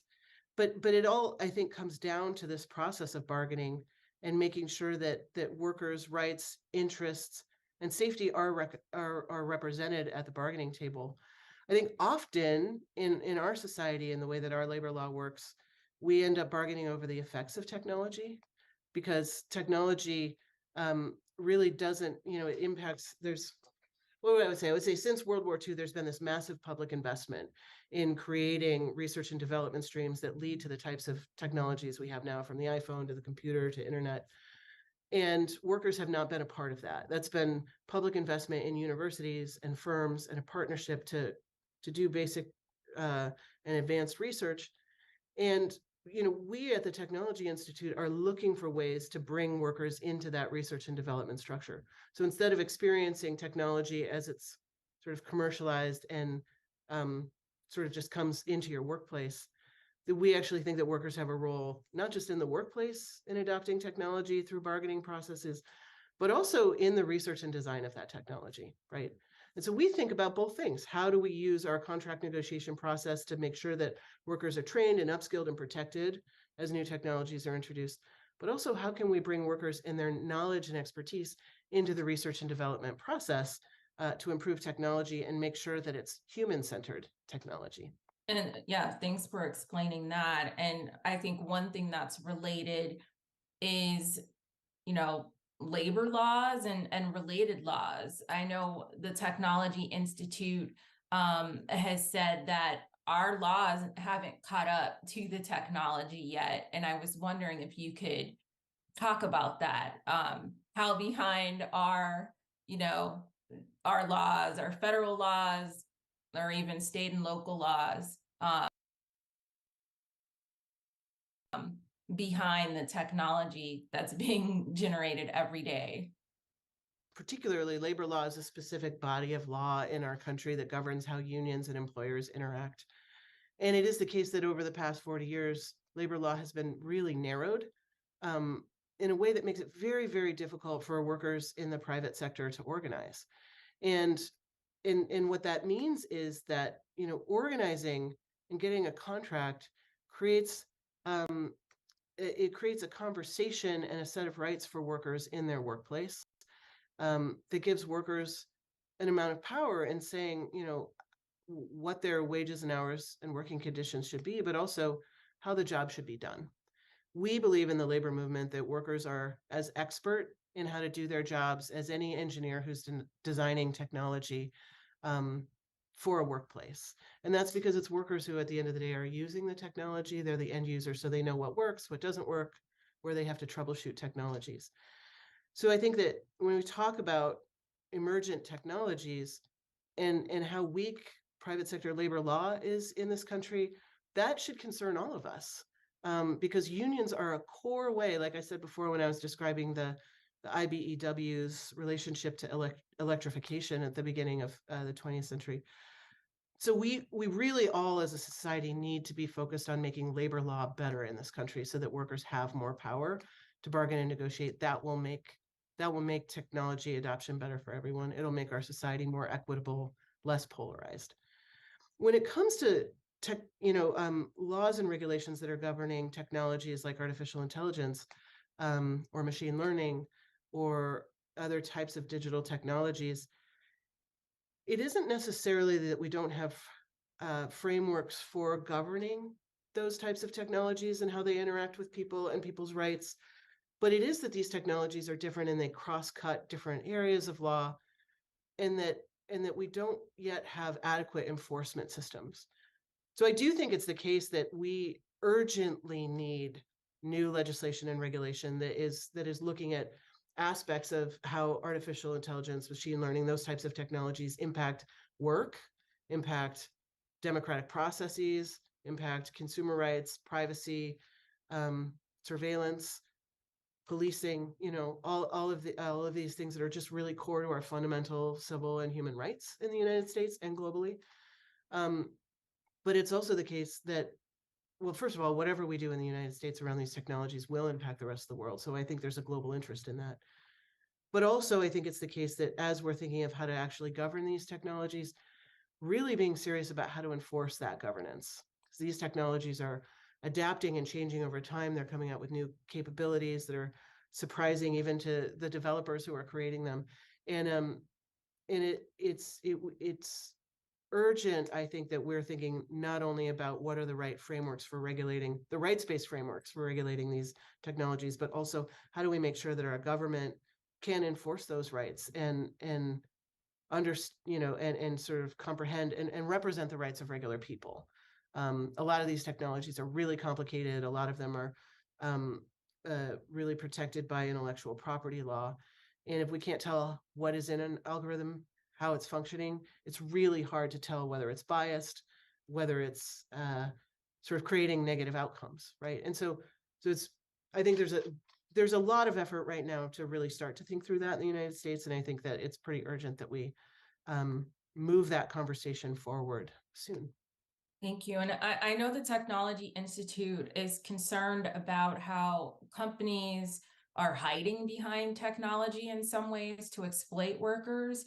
But I was also wondering if you can discuss, so this is kind of a two-part question, if you can discuss how workers are leveraging technology to their advantage. For example, we heard so much about the Great Resignation about a year ago, and how even workers who maybe did not resign demanded that they be allowed to have more flexibility. So whether that was working remotely all the time, part of the time, or whatever arrangement they came to, and how this was especially important to caregivers, to parents who need that flexibility to be more present for their children or other family members. So I was wondering if you can discuss that. So both, how are companies hiding behind technology to exploit workers, and how have workers leveraged technology to demand more flexibility? It's a great question. And I like the sort of like two approaches to it. I'll start by saying that given the massive amount of public investment that's gone into like creating these technologies, workers who pay taxes, who then are funding that research and have for the past, 50 years, should expect some return on their investment. And we think of that in terms of equity. So when we have new technologies introduced, it should also create better working conditions, more money, safer working conditions for workers. They should also benefit in very clear and tangible ways. The concept of flexibility is so interesting. And it's so interesting because of the way that technology is enabling us to have really different social relations around work, around family, around kind of where we live. And I think you're right. I think that platform-based companies, we can say sort of in the transportation and delivery space, for example, are sort of really advertising the jobs in those sectors as flexible. And they're saying they're flexible because this app gives people the ability to be independent contractors and set their own hours and conditions. It's questionable whether they actually are allowing workers to set their own hours and conditions. And I think there's a lot of evidence that some of those companies, some of those jobs are really bad jobs, and exploitive jobs. It's also just not true that you can't use technology to make that kind of flexibility available to W-2 employees who have regular jobs and are covered by labor and employment law in the United States. So it's sort of like this bait and switch where they say, hey, if you want a flexible job, be an independent contractor on this app and don't have any rights, when in fact, any employer can use a platform technology to create flexibility in scheduling and self-scheduling for workers and other things that apps and platforms can provide while still providing W-2 employment situation, which is what gives you worker rights in this country. And so I think that's an interesting conversation to have. And I think at the end of the day, we just need to be talking about what are our real values. Like, don't we want to take care of workers, and shouldn't we be using technology to make work better, easier, faster, safer for everybody? There are different kinds of efficiencies that businesses can find rather than just sort of exploiting workers by using technology. And that's what we're interested in this space. Thank you for discussing that. And I was also hoping you could discuss kind of how exploitation might look different depending on the quote unquote class of worker. So for those who have jobs where technology plays a huge role, we're hearing more about how these workers are kind of expected to be on call all the time. So their working hours are not clearly defined. They're answering emails at all hours of the night or expected to, just be available 24/7. So can you talk about how exploitation might look different depending on the class of worker, I guess? Yeah, another great question, really. And I think that especially if you look at jobs in big tech, there's a lot of hype about how much those jobs pay and the sort of like fringy benefits that come along with them. But I think at the end of the day, a lot of those jobs are really brutal and as exploitive as low wage work. The question of what workers need and want out of any job, it does animate how unions interact with workers and what they bargain for in those sectors. So, in high wage tech jobs that are abusive, it may not be that people are bargaining over salary, although I think gender and racial equity in those jobs is a big, like how do you have transparency so you can have equitable salaries? That's a big concern of workers in those sectors. But hours and expectations around time off and unscheduled work is a huge, it's job quality. I mean, it all comes down to job quality. I also think workers in tech are thinking of interesting ways that they can use collective bargaining to advance other concerns about like the social impacts of the technologies that they're creating. So in sort of big tech worker organizing, there's a lot of really interesting work in collaboration that workers are doing to really try and shape that industry to make it more humane, both for the workers in the industry, but also for the impacts of those technologies on our society. So it's a really interesting space to watch. Yeah, and you mentioned salary briefly. And now one thing I've heard when I was asking earlier about flexibility, one thing I've heard about that is some companies have said, okay, you can work home 3 days a week, but or even 5 days a week, but we will dock your salary by 25% or 30% because now you no longer have to commute. And I was wondering what your thoughts are on that, companies that want to dock the salaries of remote workers. I think that's a terrible idea. Companies do a lot of things to save money on their employees, and it's too bad that the way that companies look as employees are sort of liabilities on the balance sheet.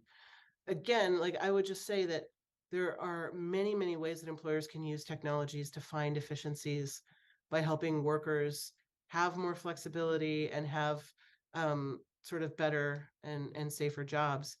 And that creates a better work environment when workers are happy and they feel respected and they have a voice on the job. That's what creates a really sort of durable, deeply engaged workforce.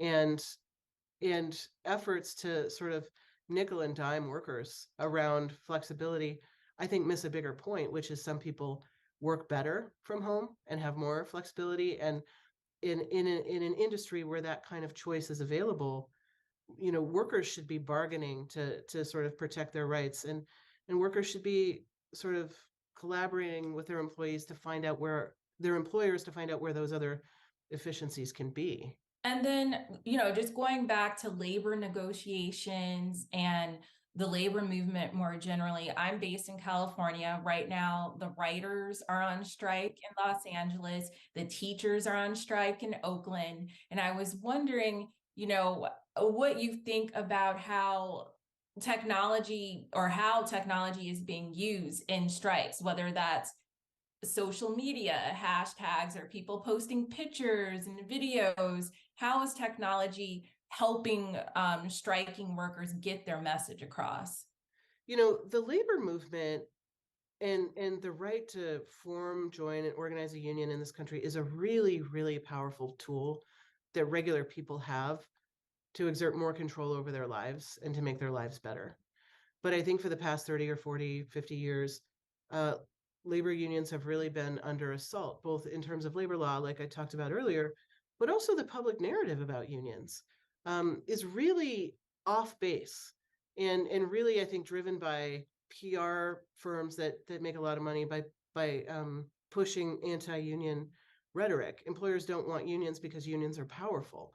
One of the things that is so cool about the last few years and the sort of emergence of really powerful worker rights organizing and union organizing and the display of that on social media is that it's telling a really different story about what the labor movement is. And it explains, what a strike is to people who probably feel like they also wish they had a union and could go on strike. And it, I think, is like inspirational to the whole society in a way that we haven't really been able to see, like workers standing up in real time talking about these issues directly through social media. So that is like a very cool trend. I also think that when workers go on strike, often, the media, the story quickly turns to how annoying it might be to have a strike or how disruptive it is to industry. And that's not a dynamic that creates solidarity in a society, right? And so I think workers being able to tell their own stories and generate support kind of requires the media to tell a different story about strikes. And that's fair. And that we want to see more of that. I also just think that over social media in the past few years, we've seen so much actual workers organizing each other, workers with different types of workplaces, workers who are, in different parts of the country. And it's very, very cool to see that kind of like DIY get on social media and kind of build a movement. Yeah, and I totally agree with you about, even though I'm a member of the media, about the media portrayal of strikes, because right now with the writer strike, for example, the narrative has been, oh, you may not be able to see your favorite TV shows anymore. And when the teachers are on a strike, the narrative is usually how it's going to inconvenience parents and not necessarily what the workers are striking for. And just switching gears a little bit, I was wondering if you could also discuss some of the partnerships the Technology Institute has. I know you have some partnerships with different academic institutions like Carnegie Mellon, and I was just wondering if you could talk about that and, the work you all might be doing in the future. Yeah, well, another good question. So many good questions in this interview. In the beginning of this interview, I sort of talked about how we really believe that right now we're in a situation where technology sort of happens to workers, and then we figure out how to bargain over the effects. Part of why we created the Technology Institute was to bring workers into the lab and to have them be co-collaborators in developing technology. There are a couple things that come from this. The first one is better technology. Again, because workers at the end of the day are the end users of most technology. They understand more than anyone else how work in their industry gets done, and they can provide just incredible insights to researchers who otherwise don't have that knowledge. And so really valuing the knowledge. I mean, you're a media practitioner, you know so many things about how to do your job that you couldn't tell if you were an engineer in a lab trying to think about how to build a news app, right? And same for someone who's an Uber or Lyft driver, or same for someone who's a teacher, right? You just know so much because you've done the job. And so that's part of just a belief that technology will be bettered and it will be more human-centered if workers are involved in shaping it. But the other thing that comes out of this partnership, particularly with Carnegie Mellon University, is that there's more transparency into understanding how technology will impact work. So for labor unions, seeing 5, 10, 15 years into the future of a technology helps us understand what to bargain over, how to train our workers, how to help them prepare for the future. It also can help employers or governments understand how to think about developing their workforce. So it takes some of the mysticism out of technology. So when we think about things like automated vehicles or 3D printing, those technologies will be developed, they'll be deployed. The question is, how will they be adopted and how will society react? And these partnerships that we have with universities around research and design really kind of help us build a better picture of how to advocate and protect workers as tech changes. Yeah. Well, Amanda, thank you so much for taking the time to speak with the 19th. We really appreciate it. Such a pleasure to be here. Thanks a lot. A big thank you to the Indigo Girls and to the rest of today's moderators and speakers. I also want to thank those who made this week possible, including our founding sponsors, the National Women's Law Center and the Stardust Fund, and our supporting sponsors, the Barbara Lee Family Foundation and the Tory Burch Foundation. We'd also like to thank our national media partner, The Washington Post, as well as our local partners, Block Club Chicago, CityCast Chicago, City Bureau, and the Chicago Independent Media Alliance. A final thanks to our academic partner, Northwestern University's Medill School of Journalism. And of course, thank you to all of you for tuning in. Be sure to come back tomorrow at 2 p.m. Eastern Time for Day 2. We'll be talking about the intersection of gender and justice with New York Attorney General Tish James, maternal health advocate Christy Turlington Burns, Illinois Congresswoman Lauren Underwood, Me Too activist Tarana Burke, and many, many more. We'll see you tomorrow.